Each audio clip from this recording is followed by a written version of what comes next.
Google ഒരു സമയത്ത് content specific ആയിരുന്നു എന്നുള്ള കാര്യം മനസ്സിലാക്കാം. കണ്ടന്റ് സ്പെസിഫിക് അഥവാ നിച്ച് സ്പെസിഫിക് എന്ന് പറഞ്ഞു കഴിഞ്ഞാൽ ഒരു ടോപ്പിക് അനുസരിച്ച് അതിന് റിലവൻസ് ഉള്ള രീതിയിൽ നമുക്കൊരു കീവേഡ് നമ്മൾ സജസ്റ്റ് ചെയ്യുന്നുണ്ടെങ്കിൽ ആ കീവേഡ് കൂടുതൽ പ്രാവശ്യം വരുന്നത് കൊണ്ട് അത് റാങ്ക് ചെയ്യാനുള്ള ഒരു സാധ്യതയാണ് അവിടെയുള്ളത്. Four example, SEO expert Kerala എന്ന് പറഞ്ഞൊരു കീവേഡിന് നമ്മളൊരാൾ അവരുടെ വെബ്സൈറ്റിനെ ഫോക്കസ് ചെയ്യുന്നുണ്ടെങ്കിൽ ആ കീവേഡ് കൂടുതൽ പ്രാവശ്യം വരുമ്പോൾ അവർ റാങ്ക് ചെയ്യാനുള്ള സാധ്യതയുണ്ട്. കണ്ടന്റ് സ്പെസിഫിക് അഥവാ നിച്ച് സ്പെസിഫിക് എന്നാണ്. നിച്ച് എന്നാണ് പറയുക. നിച്ച് NICHE എന്നാണ് അതിന്റെ സ്പെല്ലിംഗ് വരിക. നിച്ച് എന്നേ പറയത്തുള്ളൂ. അപ്പം ടോപ്പിക് എന്നാണ് നിച്ചിന്റെ ഇത്. അപ്പം നമ്മൾ കണ്ടന്റ് ആകുമ്പോൾ ഞാൻ ഈ പറഞ്ഞ കണക്ക് SEO എക്സ്പെർട്ട് കേരള എന്നാണ് നമ്മൾ ഫോക്കസിങ് കീവേഡ് എങ്കിൽ ആ ഫോക്കസിങ് കീവേഡിനെ നമ്മൾ റാങ്ക് ചെയ്യാൻ വേണ്ടി ശ്രമിക്കുമ്പോൾ ആ റാങ്ക് ചെയ്യുന്നതിലേക്ക് വേണ്ടി നമ്മൾ ഫോക്കസ് ചെയ്യുന്ന ആ കീവേഡ് കൂടുതൽ ആവർത്തി കീവേഡുകൾ നമ്മുടെ പേജിനകത്ത് വരാൻ വേണ്ടി നമ്മൾ ശ്രമിക്കുന്ന ഒരു സംഗതിയുണ്ട്. ഇപ്പോൾ ഒരു അശ്വതിയും അതുപോലെ തന്നെ അലീനയും രണ്ട് വെബ്സൈറ്റുകളാണ്, ashwati.com, alina.com. ഈ രണ്ട് വെബ്സൈറ്റുകളും ഒരു പർട്ടിക്കുലർ കീവേഡിന് ഫോക്കസ് ചെയ്ത് ആ കീവേഡിന് വേണ്ടി മത്സരിക്കുമ്പോൾ, for example SEO expert Kerala എന്ന് പറഞ്ഞൊരു കീവേഡിന് വേണ്ടി മത്സരിക്കുമ്പോൾ അശ്വതി 10 പ്രാവശ്യം അവരുടെ വെബ്സൈറ്റിനകത്ത് കണ്ടന്റിനകത്ത് കീവേഡ് ഉൾപ്പെടുത്തിയാൽ അതിനെ പിന്തള്ളാൻ വേണ്ടി ചിലപ്പോൾ അലീനയ്ക്ക് 15 പ്രാവശ്യം 20 പ്രാവശ്യമൊക്കെ കൊടുക്കേണ്ടി വരുന്ന ഒരു സിറ്റുവേഷൻ. ഏറ്റവും കൂടുതൽ പ്രാവശ്യം അവരുടെ വെബ്സൈറ്റിനകത്ത് അവരുടെ ഫോക്കസിങ് കീവേഡ് ഒക്കർ ചെയ്ത് വരുന്ന ആളായിരിക്കും റാങ്ക് ചെയ്യുക. അപ്പം സ്വാഭാവികമായിട്ട് അവിടെ എന്ത് സംഭവിക്കും? കീവേഡിന് റാങ്ക് ചെയ്യാനുള്ള ഒരു മത്സരം ഉണ്ടാകും. മത്സരിക്കുന്ന ഓരോ ആൾക്കാരും എന്ത് ചെയ്തുകൊണ്ടിരിക്കും? അവരുടെ ഫോക്കസിങ് കീവേഡ് കൂടുതൽ ആവർത്തി വരുത്താൻ വേണ്ടി ശ്രമിക്കും. അങ്ങനെ നമ്മളെ വെബ് പേജിന് നമ്മൾ റാങ്കിങ്ങിനകത്ത് വരുത്താൻ വേണ്ടി കൂടുതൽ ആവർത്തി കീവേഡുകളുടെ പ്രസൻസ് കൂട്ടുന്ന പരിപാടി ഒരു ബ്ലാക്ക് ഹെറ്റ് SEO ടെക്നിക്കാണ്. അതിനെ കീവേഡ് സ്റ്റഫിംഗ് എന്ന് പറയും. ഇന്റർവ്യൂവിനൊക്കെ പോകുന്ന സമയത്ത് അത് ക്വസ്റ്റ്യൻ ആയിട്ട് നമുക്ക് ചോദിക്കാൻ സാധ്യതയുള്ളതാണ്. What is mean by keyword stuffing എന്ന് വെച്ച് കഴിഞ്ഞാൽ ഒരു പർട്ടിക്കുലർ കീവേഡിന് റാങ്ക് ചെയ്യുന്നതിലേക്ക് വേണ്ടി നമ്മുടെ വെബ്സൈറ്റിനകത്ത് ആ കീവേഡ് പല പ്രാവശ്യം പല രീതിയിൽ സ്റ്റഫ് ചെയ്ത് വെക്കുന്ന പ്രോസസ്സിനെയാണ് കീവേഡ് സ്റ്റഫിംഗ് എന്ന് പറയുക. വേണമെങ്കിൽ അതിന്റെ ഇൻട്രോഡക്ടറി ആയിട്ട് നമുക്കൊരു സെന്റൻസ് പറയാം. Keyword stuffing is A black hat SEO technique. അതൊരു അൺഎത്തിക്കൽ ആയിട്ടുള്ള പ്രാക്ടീസ് ആണ്. എന്താ അവിടെ ചെയ്യുക? നമ്മുടെ വെബ് പേജിനകത്ത് നമ്മൾ ഫോക്കസ് ചെയ്യുന്ന കീവേഡ് കൂടുതൽ പ്രാവശ്യം വെറുതെ ഇഞ്ചെക്ട് ചെയ്ത് വെക്കുന്നു. ചില ആൾക്കാർ പല രീതിയിൽ ഇത് ഇഞ്ചെക്ട് ചെയ്ത് വെക്കും. ഇത് ബ്ലാക്ക് ഹാറ്റ് SEO ടെക്നിക്ക് എന്നുള്ള നിലയ്ക്ക് നമ്മളിത് പഠിച്ചു വെക്കേണ്ട ആവശ്യമുണ്ടോ എന്ന് ചോദിച്ചു കഴിഞ്ഞാൽ ഇത് മനസ്സിലാക്കേണ്ടതിന്റെ ആവശ്യമുണ്ട്. എന്തുകൊണ്ട് ഇത് മനസ്സിലാക്കണമെന്ന് ചോദിച്ചു കഴിഞ്ഞാൽ ഇതൊരു അണത്തിക്കലായിട്ടുള്ള പ്രാക്ടീസ് ആയതുകൊണ്ടും ചിലപ്പോൾ ചില ആൾക്കാർക്ക് ഇത് ചെയ്യണമെന്ന് നമുക്ക് അറിവില്ലായ്മ കൊണ്ട് തോന്നാം, അല്ലേ? അറിവില്ലാത്ത സമയത്ത് നമ്മൾ ഒരുപാട് തെറ്റുകൾ ചെയ്യാറുണ്ട്. അതുപോലെ നമ്മൾ അബദ്ധത്തിന് നമുക്ക് ഇതുപോലത്തെ തെറ്റ് ചെയ്തെന്ന് വരാം. അങ്ങനെ ഒരിക്കലും അബദ്ധത്തിൽ വരാതിരിക്കാൻ വേണ്ടി നമ്മൾ ഇതിനെക്കുറിച്ച് അവയർനെസ് കിട്ടുക എന്നുള്ളത് വളരെ ഇമ്പോർട്ടൻ്റ് ആണ്. അതുകൊണ്ട് ഇത് അറിഞ്ഞിരിക്കുന്നത് വളരെ നല്ലതാണ്. എന്നിരുന്നാലും അതിനകത്ത് നേരത്തെ അൺഎത്തിക്കലായിട്ടുള്ള ഈ കീവേഡ് സ്റ്റഫിംഗ് പ്രോസസ്സുകളിൽ ആൾക്കാർ ചെയ്തുകൊണ്ടിരുന്ന 1-2 ഉദാഹരണങ്ങൾ എക്സാമ്പിൾ ഞാൻ പറയാം. അത് പഠിക്കാൻ വേണ്ടിയിട്ടല്ല, മനസ്സിലാക്കാൻ വേണ്ടിയിട്ടാണ്. നിങ്ങളെ പ്രായോഗിക പരിധിയിൽ ഒരിക്കലും അത് വരാതിരിക്കാനും കൂടി വേണം. അതിനെക്കുറിച്ച് നമ്മൾ അവയർ ആണെങ്കിൽ നമുക്ക് അബദ്ധം പറ്റത്തില്ല. അബദ്ധം ഇങ്ങനെ ഒരു അവയർനെസ് കൊടുക്കാൻ പറ്റില്ലെങ്കിൽ നമുക്ക് എപ്പോഴും അബദ്ധങ്ങൾ പറ്റാം, ഇല്ല തെറ്റുകൾ പറ്റാം.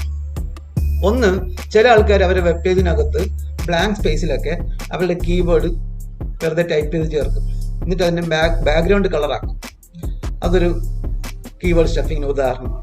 ഒരിക്കലും പറയാം, നമ്മളെ പേജിനകത്ത് ബ്ലാങ്ക് സ്പേസ് ഒക്കെ ഉള്ളിടത്ത്, ഉദാഹരണത്തിന് ഇപ്പോൾ alina.comന്റെ വെബ് പേജിനകത്ത് റൈറ്റ് സൈഡിൽ ബ്ലാങ്ക് സ്പേസ് ഒക്കെ ഉണ്ടെങ്കിൽ അവിടെ അദ്ദേഹത്തിന്റെ ഫോക്കസിങ് കീവേഡ് ആയിട്ടുള്ള SEO എക്സ്പെർട്ട് കേരള എന്ന് പറഞ്ഞ കീവേഡ് ഒത്തിരി പ്രാവശ്യം ചേർക്കുന്ന ഒരു രീതി കീവേഡ് സ്റ്റഫിങ്ങിന് ഉദാഹരണം. എന്നിട്ട് ആൾക്കാരത് കാണാതിരിക്കാൻ വേണ്ടി എന്ത് ചെയ്തു? ബാക്ക്ഗ്രൗണ്ട് കളറാക്കി വെച്ചു. അപ്പൊ ഞാനിത് പറഞ്ഞു തരണമെന്ന് പറഞ്ഞ് ഓക്കെ ഒരു ടെക്നിക്ക് പിടി കിട്ടി എന്ന് മനസ്സിലാക്കരുത്. കാരണം ഇത് അൺഎത്തിക്കൽ പ്രാക്ടീസ് ആണ്. ഇത് ചെയ്യേണ്ട ആവശ്യമില്ല. എത്തിക്കലായിട്ടുള്ള പ്രാക്ടീസ് ചെയ്ത് തന്നെ നമുക്ക് വെബ് പേജുകളെ കൃത്യമായിട്ട് റാങ്ക് ചെയ്യിക്കാൻ പറ്റും. അത് ഫോളോ ചെയ്യുന്നതും പ്രാക്ടീസ് ചെയ്യുന്നതാണ് നല്ലത്. അൺഎത്തിക്കൽ പ്രാക്ടീസ് ചെയ്യുമ്പോൾ എന്താ സംഭവിക്കണം എന്ന് വെച്ച് കഴിഞ്ഞാൽ ഗൂഗിളിനകത്ത് അവർ ഈ ഇങ്ങനെ ക്വാളിറ്റി കുറഞ്ഞ വെബ് പേജുകൾ നിയന്ത്രിക്കാനായിട്ട് അവർ പ്രതിജ്ഞാബദ്ധരാണ്, അവർ വിജിലന്റ് ആണ്. അപ്പം ഒരു വെബ് പേജിനകത്ത് ഒരു ഗൂഗിളിൽ വരുന്ന ഒരു സെർച്ച് ചെയ്യുന്ന ഒരാളിന് ആക്യുറേറ്റ് ആയിട്ടുള്ള റിസൾട്ട് കൊടുക്കാൻ ഗൂഗിൾ പ്രതിജ്ഞാബദ്ധരാണ്. അവരെന്ത് ചെയ്യും? അതിനുവേണ്ടി ശ്രമിച്ചുകൊണ്ടിരിക്കും. അത് ഹൈ ക്വാളിറ്റി റിസൾട്ട് കൊടുക്കാൻ തന്നെ അവർ താല്പര്യപ്പെടും. കാരണം ക്വാളിറ്റിയുടെ റിസൾട്ട് അവർ കൊടുക്കുന്ന റിസൾട്ടിനകത്ത് ക്വാളിറ്റി കുറഞ്ഞു പോയാൽ ആൾക്കാർ അത് തൃപ്തിപ്പെടത്തില്ല, ആൾക്കാരുടെ വിശ്വാസ്യത നഷ്ടപ്പെടും എന്ന് മനസ്സിലാക്കുന്ന ഗൂഗിൾ എന്ത് ചെയ്യും? വിശ്വാസ്യത കൂട്ടാൻ വേണ്ടി വിധത്തിലുള്ള റിസൾട്ട് തന്നെ കൊടുക്കാൻ വേണ്ടി ശ്രമിക്കും. വിശ്വാസ്യത തകർക്കുന്ന രീതിയിലുള്ള ഒരു റിസൾട്ടും ഗൂഗിൾ അനുവദിക്കത്തില്ല. കാര്യം മനസ്സിലാകാം. ഗൂഗിൾ കൂടുതൽ വിശ്വാസ്യതയ്ക്ക് പ്രാധാന്യം കൊടുക്കുന്നുണ്ട്. നമ്മളെ കാര്യം തന്നെ നിർത്താം. നമ്മൾക്ക് വിശ്വാസ്യത കൂടുന്തോറും നമ്മൾ എന്ത് ചെയ്യും? നമ്മൾ ആ ഗൂഗിളിൽ കൂടുതൽ കൂടുതൽ ഉപയോഗിക്കും. വിശ്വാസ്യത എന്ന് പറയുന്നത് വെറുതെ ഒരു തമാശ രൂപത്തിൽ നമ്മൾ ഓക്കെ ഞാൻ വിശ്വസിക്കും, ഡു യു ബിലീവ്, ഓക്കെ ഞാൻ വിശ്വസിക്കുന്നുണ്ട്. ചിലപ്പോൾ ചില ആൾക്കാരുടെ വിശ്വാസം മിഥ്യാവിശ്വാസങ്ങളാണ്, എന്തെങ്കിലും തെറ്റൊക്കെ ഞാൻ വിശ്വസിക്കുമെന്ന് പറയും, പക്ഷെ മനുഷ്യന്റെ ഉള്ളിൽ എപ്പോഴും ഒരു വിശ്വാസക്കുറവ് എപ്പോഴും ഉണ്ടാകും. അപ്പൊ നിങ്ങൾ രണ്ടുപേരുണ്ട്, ഓക്കെ, എത്രത്തോളം നിങ്ങൾ പരസ്പരം അങ്ങോട്ടും ഇങ്ങോട്ടും വിശ്വസിക്കുന്നു എന്ന് പറഞ്ഞാൽ ഞാൻ അദ്ദേഹത്തെ വിശ്വസിക്കുന്നു, അല്ലെങ്കിൽ ഞാൻ ആ സുഹൃത്തിനെ വിശ്വസിക്കുന്നു, ഷീസ് മൈ ബെസ്റ്റ് ഫ്രണ്ട് എന്നൊക്കെ പറഞ്ഞ് നമ്മൾ പറയും. പക്ഷെ ചികഞ്ഞു നോക്കിക്കഴിഞ്ഞാൽ ഉള്ളിൽ എപ്പോഴും ഒരു വിശ്വാസത്തിന്റെ ഒരു കുറവ് നമ്മൾ അനുഭവപ്പെടും. ഒരു ചെറിയ ഒരു ഷോർട്ട് സ്റ്റോറി പറയുകയാണെന്നുണ്ടെങ്കിൽ, ഒരു ആട്ടിടെ കുറെ ആടുകളെ മേച്ച് ഇങ്ങനെ നടക്കുന്ന സമയത്ത് പെട്ടെന്ന് ഇദ്ദേഹം ഒരു പൊട്ടക്കിണറ്റിനകത്ത് വീണു. പൊട്ടക്കിണറ്റെന്ന് പറയാൻ ഉപയോഗിക്കാത്ത ഉപയോഗശൂന്യമായിട്ടുള്ള ഒരു കിണറിലേക്ക് വീണു. വീഴുന്നോണ്ടിരിക്കുന്ന സമയത്ത് ഇയാൾക്കൊരു വള്ളിയിൽ പിടികിട്ടും, ഇങ്ങനെ വള്ളിയിൽ തൂങ്ങി കിടക്കുകയാണ്. എന്നിട്ട് ഒരുപാട് നേരം ഇയാൾ ഇങ്ങനെ കരയുന്നുണ്ട്, ആൾക്കാരെയൊക്കെ വിളിച്ചു വെക്കുന്നുണ്ട്. അപ്പൊ അത് അവിടെ ഒന്നും ആൾക്കാരൊന്നും ഇല്ലാത്ത കാരണം ആരും രക്ഷപ്പെടുത്താനൊന്നും വരുന്നില്ല. അങ്ങനെ ഇദ്ദേഹം വിശ്വാസിയാണ്, ദൈവത്തിനെ വിളിച്ച് കരയുന്നു. ഇദ്ദേഹത്തിന്റെ കരച്ചിൽ താങ്ങാൻ പറ്റാതെ അവസാനം ദൈവം പ്രത്യക്ഷപ്പെടും. ദൈവം ഇങ്ങനെ അനുശരി രൂപത്തിൽ വന്നിട്ട് പറയും, മകനെ നിന്നെ ഞാൻ രക്ഷിക്കാൻ, നീ കരയണ്ട, സമാധാനപ്പെടും എന്നൊക്കെ പറയും. അപ്പം ഇവൻ കരച്ചിൽ നടത്തിയിട്ട് സമാധാനപ്പെടും. എന്നിട്ട് ഉടനെ ദൈവത്തിന്റെ അടുത്ത് പറയുന്നു, എന്നെ രക്ഷിക്കൂ എന്ന് അപേക്ഷിക്കുന്നു. അപ്പൊ ദൈവം പറയും, മകനെ നീ കൈവിട്ടോളൂ, ഞാൻ നീ കിണറ്റിൽ വീഴാതെ നിന്നെ പിടിച്ച് കര കയറ്റിക്കോളാം, നീ കൈവിട്ടായിട്ട് കൈവിട്ടോളൂ എന്ന് പറയും. അപ്പൊ അദ്ദേഹം പറയും, അങ്ങനെ കൈവിട്ടുള്ള കളി വേണ്ട, കൈവിടാതെ എന്നെ രക്ഷിക്കാൻ പറ്റുമെങ്കിൽ ചെയ്താൽ മതി എന്ന് പറഞ്ഞാൽ ദൈവത്തിൽ അദ്ദേഹം വിശ്വസിക്കുന്നുണ്ടെങ്കിലും ആ വിശ്വാസത്തിന്റെ അങ്ങേ അറ്റത്ത് എന്തുണ്ട്, ചെറിയ വിശ്വാസക്കുറവുണ്ട്. മാനുഷികമായിട്ട് എല്ലാ ആൾക്കാർക്കും അങ്ങനെ ഒരു ഇത് വരാം. It depends upon our mental status. നമ്മുടെ മനസ്സിന്റെ ഉള്ളിന്റെ ഉള്ളിൽ ഒരാളിനെ ഭയങ്കരമായിട്ട് വിശ്വസിക്കുന്നുണ്ടെങ്കിൽ അവിടെ 1% പകുതിയെങ്കിലും വിശ്വാസക്കുറവ് എന്നുള്ള ഒരു കറുത്ത പുള്ളി ഉണ്ടാകാം എന്നുള്ളതാണ് ഇതിനകത്തുള്ള ഒരു വസ്തുത. Psychological fact. ഓക്കെ, തിരിച്ചു വരാം. അപ്പൊ നമ്മൾ വിശ്വാസ്യത കാത്തു സൂക്ഷിക്കുക എന്നുള്ളത് ഗൂഗിളിന് പ്രാധാന്യമുള്ള സംഗതിയാണ്. എന്തുകൊണ്ട് അവിടെ പ്രാധാന്യം കൊടുക്കണം എന്ന് ചോദിച്ചു കഴിഞ്ഞാൽ, വിശ്വാസയോഗ്യമായിട്ടുള്ള റിസൾട്ട് കൊടുത്താൽ മാത്രമേ ഗൂഗിൾ എന്ത് ചെയ്യത്തുള്ളൂ, റാങ്ക് ചെയ്യുന്ന വെബ് പേജുകൾ ബെറ്റർ ആയിട്ട് ആൾക്കാർക്ക് കൊടുക്കത്തുള്ളൂ. വിശ്വാസത കുറഞ്ഞു കഴിഞ്ഞാൽ ആൾക്കാർ ഗൂഗിൾ ഉപയോഗിക്കത്തില്ല, ഇട്ടുപോകും. ഇപ്പം നമ്മൾ തന്നെ ഗൂഗിളിൽ സെർച്ച് ചെയ്യുമ്പോൾ നമുക്ക് ആപ്റ്റ് ആയിട്ടുള്ള റിസൾട്ട് കിട്ടിയില്ലെങ്കിൽ നമുക്ക് എന്ത് ചെയ്യും, ട്രസ്റ്റ് കുറയും, വിശ്വാസത കുറയും. ഇപ്പം ഉദാഹരണത്തിന് നമ്മളിപ്പം സിനിമ കാണുന്ന ആൾക്കാരാണ്, ഗൂഗിളിൽ സെർച്ച് ചെയ്ത് നല്ല സിനിമകളൊക്കെ റേറ്റിംഗ് നോക്കി പോയി കാണുന്നതാണ്. അപ്പൊ നമ്മൾ ഗൂഗിളിൽ സെർച്ച് ചെയ്തപ്പോൾ ഒരു സിനിമയുടെ റേറ്റിംഗ് 10ന് 10 കണ്ടു. അപ്പൊ നമ്മൾ വിചാരിച്ചു, ഓക്കെ നല്ല സിനിമയായിരിക്കും, പോയി കാണാം. അപ്പൊ നമ്മൾ പോയി ആ സിനിമ കണ്ടു.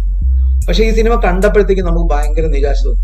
ഇത്രയും ഒരു ചീത്തപ്പടം, വൃത്തികെട്ട പടം, ഒരു മോശപ്പടം ഈ ഇടയ്ക്കൊന്നും കണ്ടിട്ടില്ല. പക്ഷെ നമ്മൾ എന്താ ചെയ്തത്, നമ്മൾ ടെംപ്റ്റ് ചെയ്തത് എന്താണ്, ഗൂഗിളിനകത്ത് വന്നിരിക്കുന്ന റേറ്റിംഗ് ആണ്.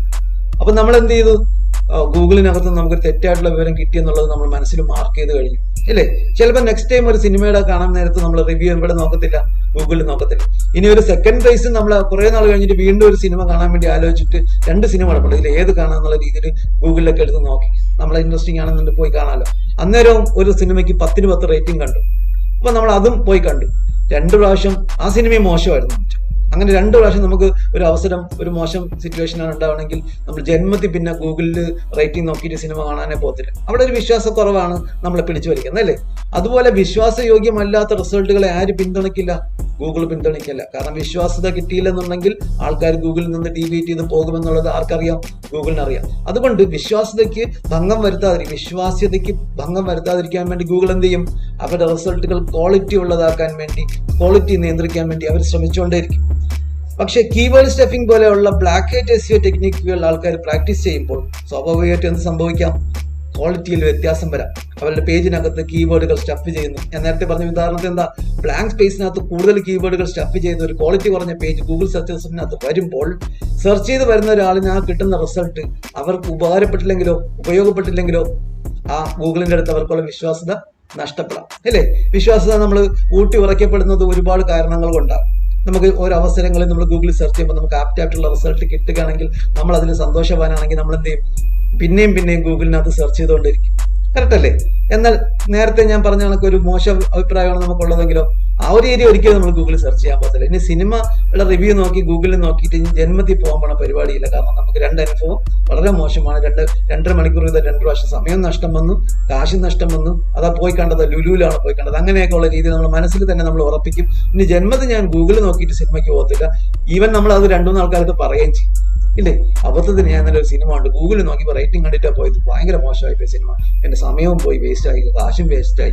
അവിടെ ചെന്നിരുന്നപ്പോഴാണ് ലക്ഷം പോന്നിട്ട് അവിടെ നിന്ന് ഇത് വാങ്ങിച്ചു കഴിച്ചു, അതിന്റെയും പൈസ പോയി. അങ്ങനെ ഒരുപാട് നഷ്ടത്തിന്റെ കാര്യങ്ങളാണ് ഇതിനകത്ത് വരും. അങ്ങനെ ഒരു വിശ്വാസ്യത കുറവ് ഉണ്ടാക്കുന്ന രീതിയിൽ സിറ്റുവേഷൻസ് പോയാൽ നമ്മൾ ഗൂഗിൾ ഉപയോഗിക്കില്ല എന്ന് ഗൂഗിളിന് തുടക്കത്തിൽ തന്നെ അറിയാം. അതുകൊണ്ട് അവരെന്ത് ചെയ്യും?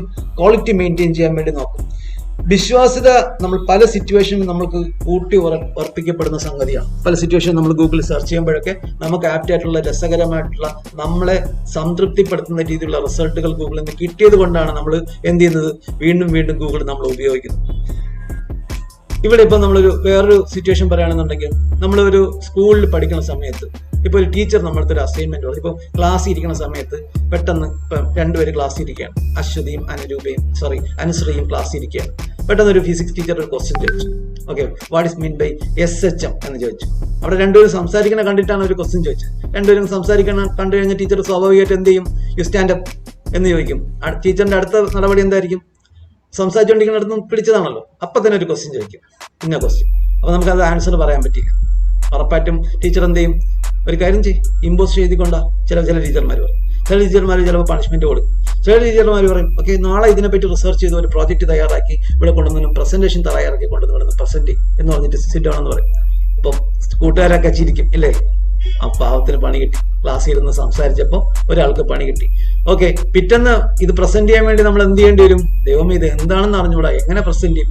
അങ്ങനെ ഇരിക്കുമ്പോൾ രാത്രി നമുക്കൊരു ഐഡിയ തോന്നി, ഗൂഗിളിൽ ഒന്ന് നോക്കാം. SHM, സിമ്പിൾ ഹാർമോണിക് മോഷൻ, കൊള്ളാം. സിമ്പിൾ പെൻഡുലം നമ്മൾ ഫിസിക്സിനകത്ത് പഠിക്കുമ്പോൾ പഠിക്കുന്ന ഒരു ടോപ്പിക്കാണ്. അതിനെക്കുറിച്ച് റിസർച്ച് ചെയ്ത് 2 പിക്ചറൊക്കെ ഇട്ട് ഒരു പവർ പോയിന്റ് പ്രസന്റേഷൻ ഉണ്ടാക്കി പിറ്റേന്ന് ഒന്ന് അടിപൊളിയായിട്ട് പ്രസന്റ് ചെയ്തു, പ്രിപ്പയർ ചെയ്തു. പക്ഷേ ഈ പ്രസന്റേഷൻ കണ്ടപ്പോൾ ടീച്ചർ വരെ ഞെട്ടിപ്പോയി. ടീച്ചർ വരെ അപ്രീഷിയേറ്റ് ചെയ്തു. അപ്പോൾ നമ്മൾ ക്ലാസ്സിലെ സ്റ്റാറായി.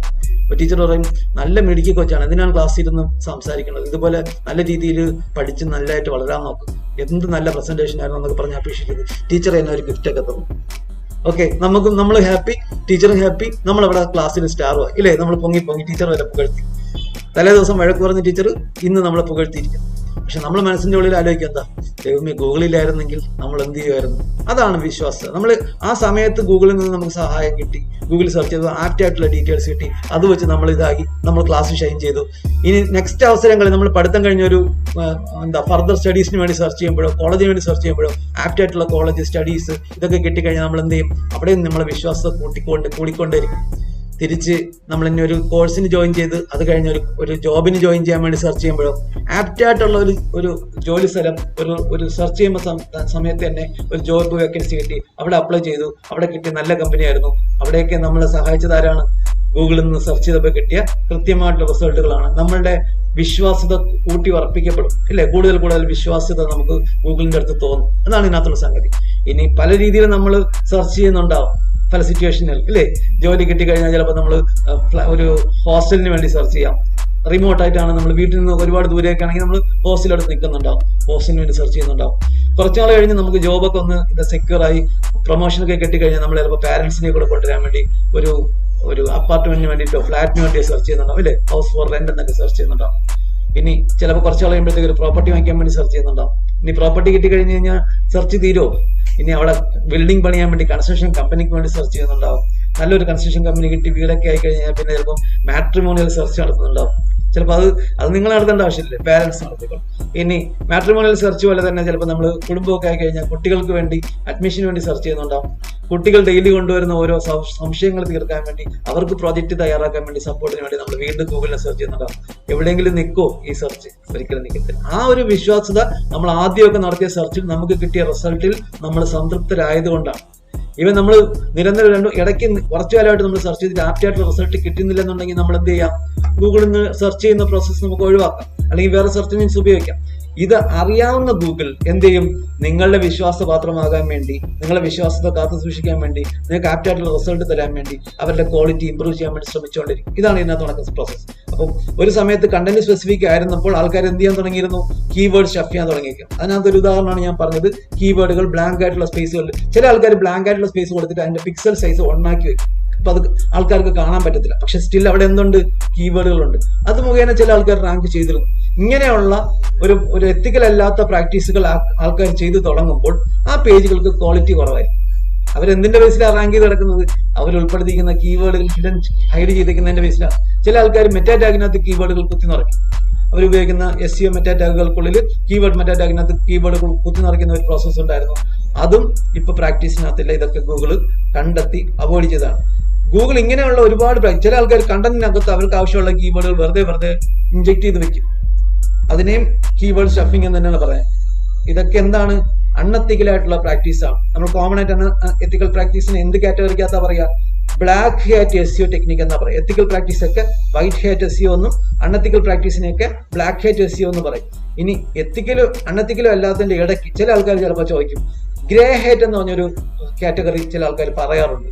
അത് ഉദ്ദേശിക്കുന്ന ഇതാണ്, അവർ വൈറ്റ് ഹാറ്റ് എന്ന് അറിയപ്പെടാൻ ആഗ്രഹിക്കുന്നുണ്ട്, എത്തിക്കൽ പ്രാക്ടീസ് ചെയ്യുന്ന നല്ലവരാണെന്ന് അറിയപ്പെടാൻ ആഗ്രഹിക്കുന്നു. പക്ഷെ ഇടയ്ക്കിടയ്ക്ക് അവർ എന്ത് ചെയ്യുന്നുണ്ട്?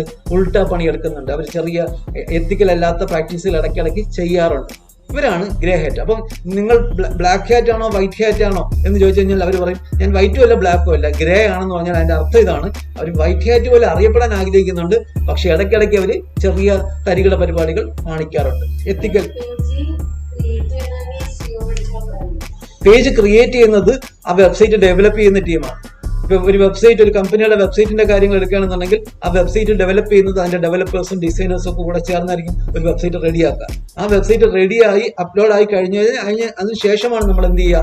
SEO ചെയ്യുക. നല്ല ഡൗട്ട്. അപ്പൊ ആ SEO ചെയ്യുന്ന പ്രോസസ്സിനാണ് ആ പേജ് ഒപ്റ്റിമൈസ്ഡ് ആകുക. അതിനകത്ത് നമ്മൾ പല ഇൻഗ്രീഡിയൻസ് ആഡ് ചെയ്യാറുണ്ട്. ഈ ഇൻഗ്രീഡിയൻസ് ഒക്കെ ആഡ് ചെയ്യുന്നതിന് കോമൺ ആയിട്ട് പറയുന്ന പേരാണ് ഓൺ പേജ് ഒപ്റ്റിമൈസേഷൻ. അത് നമ്മളാണ് ചെയ്യുന്നത്. ബാക്കി ആ പേജ് ക്രിയേറ്റ് ചെയ്യുന്നതും കണ്ടന്റ് ആഡ് ചെയ്യണതും അതിന്റെ ഡിസൈൻ ചെയ്യണതും ഒക്കെ ഡെവലപ്മെന്റ് ടീമാണ്.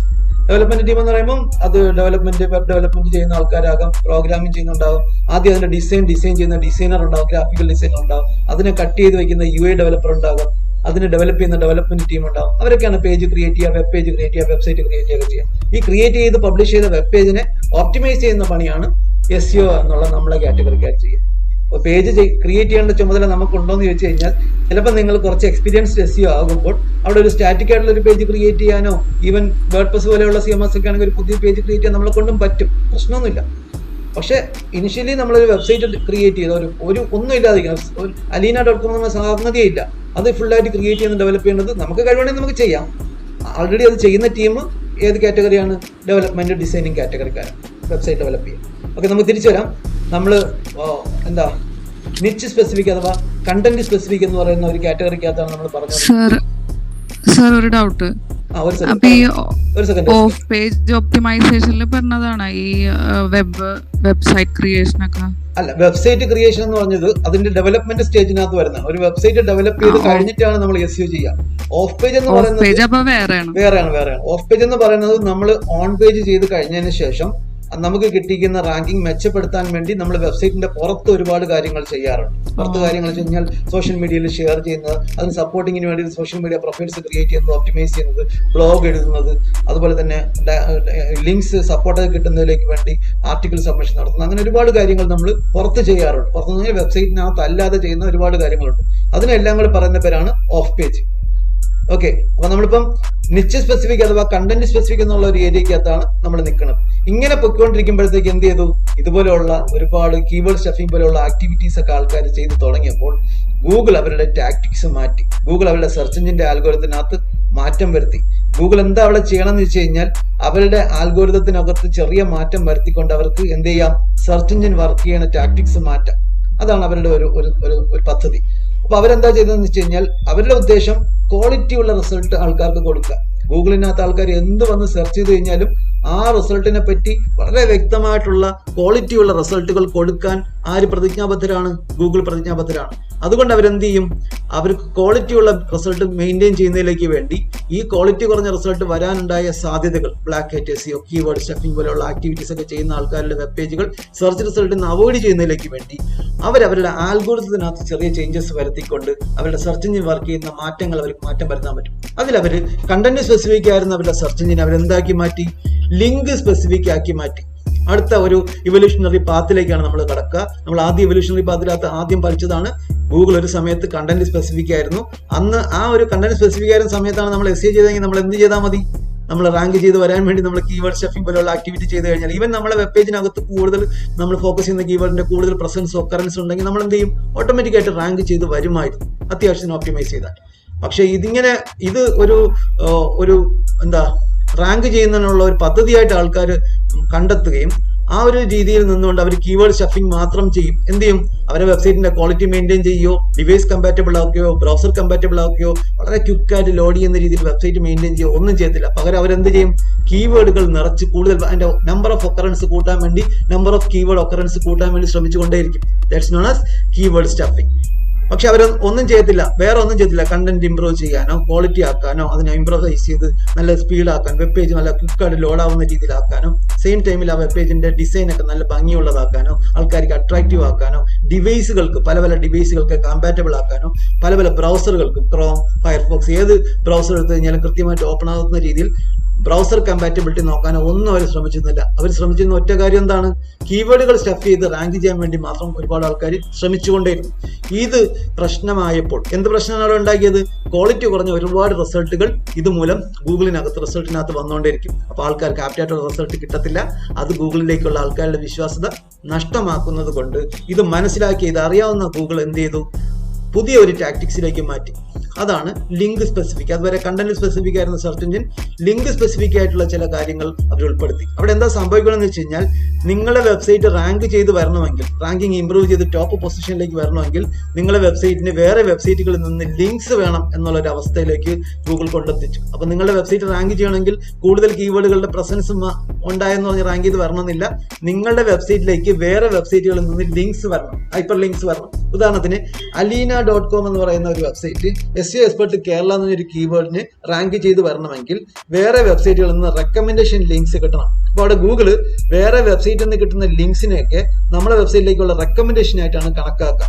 ഇപ്പം ashwati.com നിന്ന് അല്ലെങ്കിൽ brahmadas.com നിന്ന് ഒരു ലിങ്ക് alina.com ഉണ്ടെങ്കിൽ ഹൈപ്പർ ലിങ്ക് എന്ന് പറഞ്ഞാൽ brahmadas.com എടുക്കുന്ന ആൾക്കാർക്ക് അവിടെ ഉള്ള ഒരു ലിങ്ക് ക്ലിക്ക് ചെയ്ത് എങ്ങോട്ട് പോകാം? alina.com പോകുന്ന രീതിയിൽ ഒരു ലിങ്ക് കിടപ്പുണ്ടെങ്കിൽ ആ ലിങ്ക് എന്തായിട്ട് കൺസിഡർ ചെയ്യുന്നത്? അത് റെക്കമെൻഡേഷൻ ആയിട്ട് ഗൂഗിൾ കണക്കാക്കും. അപ്പം brahmadas.com and ashwati.com is recommending alina.com എന്ന് പറഞ്ഞു കഴിഞ്ഞാൽ നമ്മളൊക്കെ അലീനയെ റെക്കമെൻഡ് ചെയ്യുന്നു. അപ്പോൾ അലീനയുടെ റാങ്കിങ് മെച്ചപ്പെടുന്നു. ആ രീതിയിലാണ് അതെടുക്കുക. ഗൂഗിൾ എന്ന് പറയുന്ന സെർച്ച് എഞ്ചിൻ ആദ്യമേ തന്നെ അവർ പാഠ്യവിശദ പദ്ധതിക്കകത്ത് അവരുടെ പ്രോജക്റ്റ് ആയിട്ട് തയ്യാറാക്കുമ്പോൾ തന്നെ ഈ ലിങ്കിന്റെ പ്രാധാന്യം അവർ അതിനകത്ത് കാണിച്ചിരുന്നു, കൊടുത്തിരുന്നു. അതിനവര് പക്ഷെ പുറത്തുള്ള ആൾക്കാരെ അറിയാതിരിക്കാൻ വേണ്ടി അതിന് ബാക്ക് ലിങ്ക് എന്നല്ല പറഞ്ഞത്. ശരിക്കും നമ്മൾ ഓരോ വെബ്സൈറ്റിലേക്ക് വേറെ വെബ്സൈറ്റിൽ നിന്ന് വരുന്ന ലിങ്കിന് നമ്മൾ ബാക്ക് ലിങ്ക് എന്ന് പറയാറുണ്ട്. പക്ഷെ അന്ന് ഈ ബാക്ക് ലിങ്ക് എന്നുള്ള വാക്ക് വേറെ ആൾക്കാർ വായിച്ചു കഴിഞ്ഞാൽ അത് മനസ്സിലാക്കുമെന്ന് മനസ്സിലാക്കിയിരുന്ന ഇവരുടെ ഇത് തയ്യാറാക്കിയ ആൾക്കാർ ഈ സ്റ്റുഡൻസ് ആയിരുന്ന സമയത്ത് ആ പ്രോജക്റ്റ് തയ്യാറാക്കിയപ്പോൾ തന്നെ അവർ ബാക്ക് റബ് എന്ന് പറഞ്ഞ ഒരു കോഡ് രൂപത്തിലാണ് ഈ ലിങ്കിനെ സ്പെസിഫൈ ചെയ്തത്. ബാക്ക് ലിങ്ക് എന്ന് അവർ അബ്സ്ട്രാക്ട് എഴുതിയില്ല. പ്രോജക്റ്റിനകത്ത് നമ്മൾ അബ്സ്ട്രാക്ട് എഴുതുമല്ലോ, ഈ അബ്സ്ട്രാക്റ്റിനകത്ത് അവർ ബാക്ക് ലിങ്ക് എന്നുള്ള വാക്കേ മെയിനായിട്ട് ഉപയോഗിച്ചില്ല. അത് ഉപയോഗിച്ച് കഴിഞ്ഞാൽ അത് വായിക്കുന്ന ആൾക്കാർക്കൊക്കെ അത് എന്താണ് ബാക്ക് ലിങ്ക് എന്ന് മനസ്സിലാക്കി കഴിഞ്ഞാൽ അത് റാങ്കിങ് ചെയ്യുന്ന ഒരു സംഗതിയിൽ പ്രധാനപ്പെട്ട ഘടകമാണ് ബാക്ക് ലിങ്ക് എന്ന് മനസ്സിലാക്കുമെന്നുള്ള ഒരു ഉദ്ദേശ ലക്ഷ്യത്തോടു കൂടി അവർ ബാക്ക് ലിങ്ക് എന്നുള്ള വാക്ക് ഉപയോഗിച്ചില്ല. പകരം ബാക്ക് റബ് എന്ന് പറഞ്ഞൊരു വാക്കാണ് അവർ ഉപയോഗിച്ചത്. കോഡ് രൂപത്തിൽ ചെയ്യും. നമ്മൾ കണ്ടിട്ടില്ലേ, ചില സമയത്ത് നമ്മൾ സംസാരിക്കുമ്പോൾ നമ്മളുടെ ഒരു ഇത് ബാക്കിയുള്ളവർ മനസ്സിലാക്കിയ പ്രശ്നമാണ് കോഡ് ഉപയോഗിക്കുന്ന സംസാരിക്കുന്ന ഒരു രീതിയുണ്ട്. ക്രിക്കറ്റിലേക്ക് കളിക്കുന്ന ആൾക്കാർ ചിലപ്പോൾ അവർ പ്രത്യേക കോഡ് പറയും.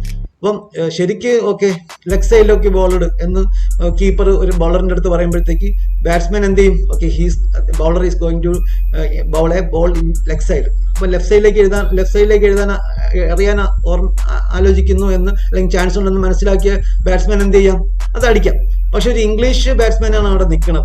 അപ്പൊ നമ്മൾ മലയാളത്തിലോ അല്ലെങ്കിൽ ഹിന്ദിയിലോ അയാൾക്ക് അറിഞ്ഞിടത്ത ഭാഷയിൽ സംസാരിക്കണം. പക്ഷെ ഈ ഇംഗ്ലീഷുകാരൊക്കെ ഇത് മനസ്സിലാക്കിയിട്ട് ഓരോ വാക്കുകൾ വെച്ച് ഗണിക്കാറുള്ളത് കൊണ്ട് അവരെന്ത് ചെയ്യും? കോഡ് രൂപത്തിലൊക്കെ ചെയ്യുന്നതാണ്. കളിയുടെ ഇടയ്ക്കൊക്കെ കോഡ് ഉപയോഗിക്കുന്നത് സ്ഥിരമാണ്. കാരണം ബാക്കി കളിക്കാർക്ക് അത് അറിയാൻ പാടില്ല. അവരുടെ എതിർ കളിക്കാർക്ക് ടീമിലുള്ള ആൾക്കാർക്ക് അറിയാതിരിക്കാൻ വേണ്ടി കോഡ് ഉപയോഗിക്കുന്നത് പോലെ. അതുപോലെ അന്ന് ഉപയോഗിച്ചിരുന്ന ഒരു കോഡാണ് ബാക്ക് റബ് എന്നുള്ള കോഡാണ് അവർ ഉപയോഗിച്ചത്. എന്തിനു പകരം ബാക്ക് ലിങ്ക്സ് ഉണ്ട്. അപ്പൊ മനസ്സിലാക്കേണ്ടത് ബാക്ക് ലിങ്ക് എന്ന് പറയുന്നത് ഗൂഗിളിന്റെ തുടക്കത്തിലെ തന്നെ അവർ പ്രധാനപ്പെട്ട റാങ്കിങ് ഫാക്ടറായിട്ട് ഉപയോഗിച്ചിരുന്നത് തന്നെ അവർ സംഗതി തന്നെയാണ്. ഇവിടെ അവരുടെ ആൽഗോരിതം ചേഞ്ച് വരുത്തിക്കൊണ്ട് അവരുടെ സെർച്ച് എഞ്ചിൻ റാങ്കിങ്ങിന്റെ ടാക്ടിക്സ് മാറ്റിയപ്പോൾ കണ്ടന്റ് സ്പെസിഫിക് ആയിരുന്ന അവരുടെ സെർച്ച് എഞ്ചിൻ എന്തായി മാറി? ലിങ്ക് സ്പെസിഫിക് ആയി മാറി. അവിടെ എന്താ സംഭവിക്കുന്നത് വെച്ച് കഴിഞ്ഞാൽ നിങ്ങളുടെ വെബ്സൈറ്റിലേക്ക് വേറെ എത്ര വെബ്സൈറ്റിൽ നിന്നാണ് ലിങ്ക് വരുന്നത് അതിനനുസരിച്ചായിരിക്കും നിങ്ങൾ റാങ്ക് ചെയ്യുക. ഉദാഹരണത്തിന് alina.com ashwati.com മത്സരിക്കുമ്പോൾ അലീനയ്ക്ക് വേറെ വെബ്സൈറ്റുകളിൽ നിന്ന് എത്ര ലിങ്ക് കിട്ടി എന്നുള്ളത് അലീനയെ റാങ്ക് ചെയ്യാൻ ഹെൽപ്പ് ചെയ്യും. ഇപ്പൊ അലീനയ്ക്ക് 5 വെബ്സൈറ്റുകളിൽ നിന്ന് റാങ്ക് കിട്ടി. 5 വെബ്സൈറ്റിൽ അലീനയുടെ 5 ഫ്രണ്ട്സിന്റെ വെബ്സൈറ്റുകളിൽ നിന്ന് അലീനയ്ക്ക് ലിങ്ക് കിട്ടിയിട്ടുണ്ട്. അപ്പം 5 റെക്കമെൻഡേഷൻ കിട്ടിയ അലീന ഏറ്റവും ടോപ്പിൽ നിൽക്കും. അവിടെ അശ്വതിക്ക് അലീനയെ പിന്തുടരണമെങ്കിൽ എന്ത് ചെയ്യണം? 5ൽ കൂടുതൽ വെബ്സൈറ്റുകളിൽ നിന്ന് ലിങ്ക് കിട്ടണം. അപ്പൊ ലിങ്ക് സ്പെസിഫിക് എന്നുള്ള കാര്യം മനസ്സിലായി കാണുമല്ലോ. അപ്പൊ ഏറ്റവും കൂടുതൽ വേറെ വെബ്സൈറ്റുകളിൽ നിന്ന് ലിങ്ക് കിട്ടുന്ന ആളായിരിക്കും റാങ്ക് ചെയ്യുക. ഒരിക്കൽ കൂടെ ഉദാഹരണം പറയാം. ഇപ്പം അശ്വതിയും അലീനയും ഒരു കീവേഡിന് വേണ്ടി മത്സരിക്കുന്ന 2 വെബ്സൈറ്റുകളാകുമ്പോൾ alina.com-ലേക്ക് വേറെ 5 വെബ്സൈറ്റിൽ നിന്ന് ലിങ്ക് കിട്ടിയപ്പോൾ അലീന ടോപ്പിൽ റാങ്ക് ചെയ്ത് കടന്നു. എന്നാൽ ഇത് മനസ്സിലാക്കി അശ്വതി എന്ത് ചെയ്തു? ഒരു 6 or 7 ഫ്രണ്ട്സിനെയൊക്കെ സംഘടിപ്പിച്ച് സ്വന്തമായിട്ട് വെബ്സൈറ്റുള്ള 6 സുഹൃത്തുക്കളെ വിളിച്ച് അവരന്ന് സോപ്പിട്ട് ചാക്കിട്ട് റിക്വസ്റ്റ് ചെയ്ത് അവരുടെ വെബ്സൈറ്റിൽ നിന്നൊക്കെ ലിങ്ക് മേടിച്ചു. 7 വെബ്സൈറ്റിൽ നിന്ന് ലിങ്ക് കരസ്ഥമാക്കിയപ്പോൾ അശ്വതി എന്ത് ചെയ്തു? alina.com-നെ പിന്തള്ളി aashwati.com റാങ്ക് ചെയ്ത് ബെറ്റർ ആയിട്ട് റാങ്ക് ചെയ്യാൻ വരാൻ തുടങ്ങി. പക്ഷെ ഇത് കണ്ടുകൊണ്ടിരിക്കുന്ന അലീന വീണ്ടും വെറുതെ ഇരിക്കുമോ? അലീന അടുത്ത് അശ്വതിനെ പിന്തള്ളണമെങ്കിൽ എന്ത് ചെയ്യണം? 8, 9, 10 വെബ്സൈറ്റുകളിൽ നിന്ന് ലിങ്ക് കരസ്ഥമാക്കണം. അപ്പോൾ കോൺടാക്ട് ലിസ്റ്റിലുള്ള ആൾക്കാരെ, റിലേറ്റീവ്സിനെയൊക്കെ വിളിച്ച് ഓരോരോ ജ്വല്ലറി ഉള്ള ഒരു അങ്കിളിനെ വിളിച്ചു, ഇന്ന സ്ഥാപനമുള്ള ആളിനെ വിളിച്ചു, ഷോപ്പിംഗ് മാർട്ടുള്ള ഒരാളിനെ വിളിച്ചു. അവരുടെയൊക്കെ വെബ്സൈറ്റിൽ നിന്നൊക്കെ ലിങ്ക് കരസ്ഥമാക്കി 10 ലിങ്ക് കിട്ടിയപ്പോൾ അശ്വതിനെ പിന്തള്ളി വീണ്ടും അലീന എന്ത് ചെയ്തു? റാങ്ക് ചെയ്ത് തുടങ്ങി. ഇങ്ങനെ വന്നപ്പോൾ എല്ലാ വെബ് മാസ്റ്റേഴ്സും എന്തിനുള്ള പുറപ്പാടായി? ലിങ്ക് സംഘടിപ്പിക്കാനുള്ള നെട്ടോട്ടമായി. നമുക്കറിയാം, വെബ് മാസ്റ്റർ വെബ്സൈറ്റിനെ കൺട്രോൾ ചെയ്യുന്ന ആൾക്കാർ അവരുടെ വെബ്സൈറ്റുകളെ റാങ്ക് ചെയ്യുന്നതിലേക്ക് വേണ്ടി മിക്ക ആൾക്കാരും എന്ത് അഡോപ്റ്റ് ചെയ്യാൻ തുടങ്ങി? വെബ്സൈറ്റിനെ കൺട്രോൾ ചെയ്യുന്ന ആൾക്കാർ ആണ് വെബ് മാസ്റ്റർ എന്ന് വിളിക്കുക. അത് ഡെവലപ്പർ ആവാം, ഡിസൈനർ ആകാം. നമ്മൾ SEO ചെയ്യുന്ന ആൾക്കാരുടെ കയ്യിൽ ആ വെബ്സൈറ്റിനകത്ത് അഡിഷൻസ് വരുത്താനുള്ള FTP കോഡ്, cPanel ഡീറ്റെയിൽസ് ഉണ്ടെങ്കിൽ നമ്മൾ അതിന്റെ വെബ് മാസ്റ്ററാണ്. ഒരു സംശയം വേണ്ട. SEOമാരെ വെബ് മാസ്റ്റർ എന്ന് വിളിക്കാൻ പറ്റുമോ എന്നാണ് അലീന ചോദിച്ചത്. നമ്മൾ വിളിക്കാം. നമ്മളൊക്കെ അതിന്റെ FTP കോഡും ഡീറ്റെയിൽസ് ഒക്കെ കയ്യിലുണ്ടെങ്കിൽ, ആ വെബ്സൈറ്റിനകത്ത് ലോഗിൻ ചെയ്ത് കയറാനുള്ള യൂസർ നെയിം പാസ്വേഡ് ഉണ്ടെങ്കിൽ, നമുക്ക് അതിനകത്ത് എഡിഷൻ വരുത്താനുള്ള കഴിവുണ്ടെങ്കിൽ നമ്മളും അതിന്റെ വെബ് മാസ്റ്റേഴ്സ് ആണ്. ഒരു കമ്പനിയുടെ ഒരു ഓണർ മാത്രമാണ് അത് കൈകാര്യം ചെയ്യുന്നതെങ്കിൽ ആ വെബ്സൈറ്റിന്റെ വെബ് മാസ്റ്റർ എന്ന് പറഞ്ഞാൽ അദ്ദേഹമാണ്. എന്നാൽ അദ്ദേഹം നിശ്ചയിക്കുന്ന 2 ആൾക്കാരാണ് അത് നിയന്ത്രിക്കണമെങ്കിൽ അവരാണ് അതിന്റെ വെബ് മാസ്റ്റേഴ്സ്. Okay, clear. അപ്പൊ വെബ് മാസ്റ്റേഴ്സ് ആയിട്ടുള്ള നമ്മളൊക്കെ എന്ത് ചെയ്യാൻ വേണ്ടി ശ്രമിക്കും? കൂടുതൽ ലിങ്ക്സ് സംഘടിപ്പിക്കാൻ വേണ്ടി ശ്രമിക്കും. അപ്പൊ അലീന, അശ്വതിയും കീവേഡ് ലിങ്കുകളുടെ അടിസ്ഥാനത്തിൽ റാങ്ക് ചെയ്ത് വരാൻ തുടങ്ങുമ്പോൾ, കൂടുതൽ റാങ്ക് കിട്ടിക്കഴിഞ്ഞാൽ നമ്മൾ എന്ത് ചെയ്യും? കൂടുതൽ ബെറ്റർ ആയിട്ടുള്ള റാങ്കിങ്ങിലോട്ട് നമുക്ക് വരാനുള്ള സാധ്യത ഉണ്ടാവും. അപ്പൊ ഈ ശ്രമിക്കുന്ന സമയത്ത് വെബ് മാസ്റ്റേഴ്സ് എന്ത് ചെയ്യാനേ ശ്രമിച്ചുള്ളൂ, അല്ലെങ്കിൽ SEOമാർ എന്ത് ചെയ്യാനേ ശ്രമിച്ചുള്ളൂ? കൂടുതൽ റാങ്ക് കിട്ടാൻ വേണ്ടി ശ്രമിച്ചുകൊണ്ടിരിക്കും. അശ്വതിയുടെ റാങ്കിങ് മെച്ചപ്പെടുത്താൻ വേണ്ടി അശ്വതി മാക്സിമം ആൾക്കാരെ കോൺടാക്ട് ചെയ്ത് അവർക്ക് ബിരിയാണി വാങ്ങിച്ചു കൊടുക്കാന്ന് പറഞ്ഞ്, ഇവർക്ക് ബിരിയാണി വാങ്ങിച്ചു കൊടുക്കാന്നൊക്കെ പറഞ്ഞ് അവരെന്നൊക്കെ ലിങ്ക് മേടിച്ച് ഒരു 15 ലിങ്കൊക്കെ സംഘടിപ്പിച്ചപ്പോൾ അശ്വതി ടോപ്പിൽ തന്നെ നിന്നു. പക്ഷെ ബാക്കിയുള്ള ആൾക്കാരും ഇതുപോലെ മത്സരിക്കാനുള്ള അവസരം അവർക്കും ഇല്ലേ? അവർക്ക് ഒരുപാട് കോൺടാക്ട്സ് ഉണ്ടെങ്കിൽ, ഒരുപാട് വെബ്സൈറ്റ് ഒക്കെ കണക്ഷൻ ഉണ്ടെങ്കിൽ അവരെന്ത് ചെയ്യും? അവിടെ നിന്നൊക്കെ ലിങ്ക് എടുത്ത് റാങ്ക് ചെയ്തു. അങ്ങനെ ആൾക്കാരൊക്കെ ലിങ്കിനുള്ള നെട്ടോട്ടമായി. ആൾക്കാരെന്ന് പറഞ്ഞാൽ എന്താ? ഈ വെബ്സൈറ്റ് കൺട്രോൾ ചെയ്യുന്ന വെബ് മാസ്റ്റേഴ്സ് ആകാം, SEOമാരാവും, ഡെവലപ്പർമാരാവും. 1% കമ്പനി ആണെങ്കിൽ ആ കമ്പനിയുള്ള ആൾ തന്നെയല്ലേ നിയന്ത്രിക്കാം. അയാൾ അതിന് വേണ്ടി ശ്രമിച്ചുകൊണ്ടിരും. അയാൾ ഓരോ ആൾക്കാരെ കോൺടാക്ട് ചെയ്ത് നിങ്ങൾക്ക് വെബ്സൈറ്റ് ഉണ്ടോ, ഒരു ഹെൽപ്പ് ചെയ്യുമോ, ലിങ്ക് തരുമോ എന്നൊക്കെ ചോദിച്ച് മേടിച്ചാൽ മതിയല്ലോ. അങ്ങനെ നടക്കുന്ന ഒരു രീതി എന്ന് പറഞ്ഞാൽ എല്ലാവരും ലിങ്കിന് പ്രാധാന്യം കൊടുത്തു. പക്ഷെ ഇവരാരും ആ വെബ്സൈറ്റിന്റെ ക്വാളിറ്റി മെച്ചപ്പെടുത്താനോ, കണ്ടന്റ് ഇംപ്രൂവ് ചെയ്യാനോ, ഡിസൈൻ ഭംഗിയുള്ളതാക്കാനോ, ഡിവൈസ് കമ്പാറ്റബിൾ ആക്കാനോ, ബ്രൗസർ കമ്പാറ്റബിൾ ആക്കാനോ ഒന്നും ശ്രമിച്ചില്ല. പകരം അവരുടെ ഉദ്ദേശം എന്താണെന്ന്? അവരുടെ നെട്ടോട്ട് എന്തിനു വേണ്ടി മാത്രമായി? ലിങ്ക്സ് എങ്ങനെയെങ്കിലും സംഘടിപ്പിക്കുക, കൂടുതൽ ലിങ്ക്സ് എങ്ങനെയെങ്കിലും സംഘടിപ്പിക്കുക എന്നുള്ളത് മാത്രമായി അവരുടെ ഉദ്ദേശ ലക്ഷ്യം മാറിയപ്പോൾ സംഗതി വീണ്ടും ക്വാളിറ്റി കുറഞ്ഞ പ്രശ്നങ്ങളിലേക്ക് വന്നു. ഇങ്ങനെ ഇരിക്കുന്ന സിറ്റുവേഷനിൽ ഒരുപാട് ആൾക്കാർ ലിങ്ക് പ്രൊവൈഡ് ചെയ്യാൻ വേണ്ടി മുമ്പോട്ട് വന്നു. ലിങ്ക് പ്രൊവൈഡ് ചെയ്യാന്ന് വെച്ച് കഴിഞ്ഞാൽ സ്വന്തമായിട്ടുള്ള വെബ്സൈറ്റ് ഉള്ള ആൾക്കാരൊക്കെ എന്ത് ചെയ്യാൻ തുടങ്ങി? കാശിന് ലിങ്ക് സെല് ചെയ്യാൻ തുടങ്ങി. കാരണം എന്താ? ഇവിടുത്തെ ഒരു ഇതാണ്, എവിടെയാണോ ആവശ്യക്കാരുള്ളത് അവിടെ ഓട്ടോമാറ്റിക്കായിട്ട് പ്രായോജകരുണ്ടാകും. അത് ലോകത്തിന്റെ ഒരു നിയമമാണ്. എവിടെയാണ് ആവശ്യക്കാരുള്ളത് അത് പ്രൊവൈഡ് ചെയ്യാൻ വേണ്ടി ഓട്ടോമാറ്റിക്കായിട്ട് പ്രായോജകർ ഉണ്ടായിരിക്കും. അപ്പൊ ഇവിടെ വെബ് മാസ്റ്റേഴ്സിന്, വെബ്സൈറ്റിന്റെ ഓണേഴ്സിനൊക്കെ ലിങ്ക് ആവശ്യമായി വന്നപ്പോൾ സ്വന്തമായിട്ട് വെബ്സൈറ്റ് ഉള്ള ഒരുപാട് ആൾക്കാർ മുമ്പോട്ട് വന്നു. എന്ത് ചെയ്യാൻ? നിങ്ങൾക്ക് ലിങ്ക് വേണോ? തരാം, കാശിന് തരാം. എന്റെ വെബ്സൈറ്റിൽ നിന്ന് ഒരു ലിങ്ക് തരണമെങ്കിൽ നിങ്ങൾ ഒരു $10 എനിക്ക് തന്നാൽ മതി. അപ്പം $10 വെച്ച് നിങ്ങൾക്ക് ഒരു ലിങ്ക് കിട്ടി.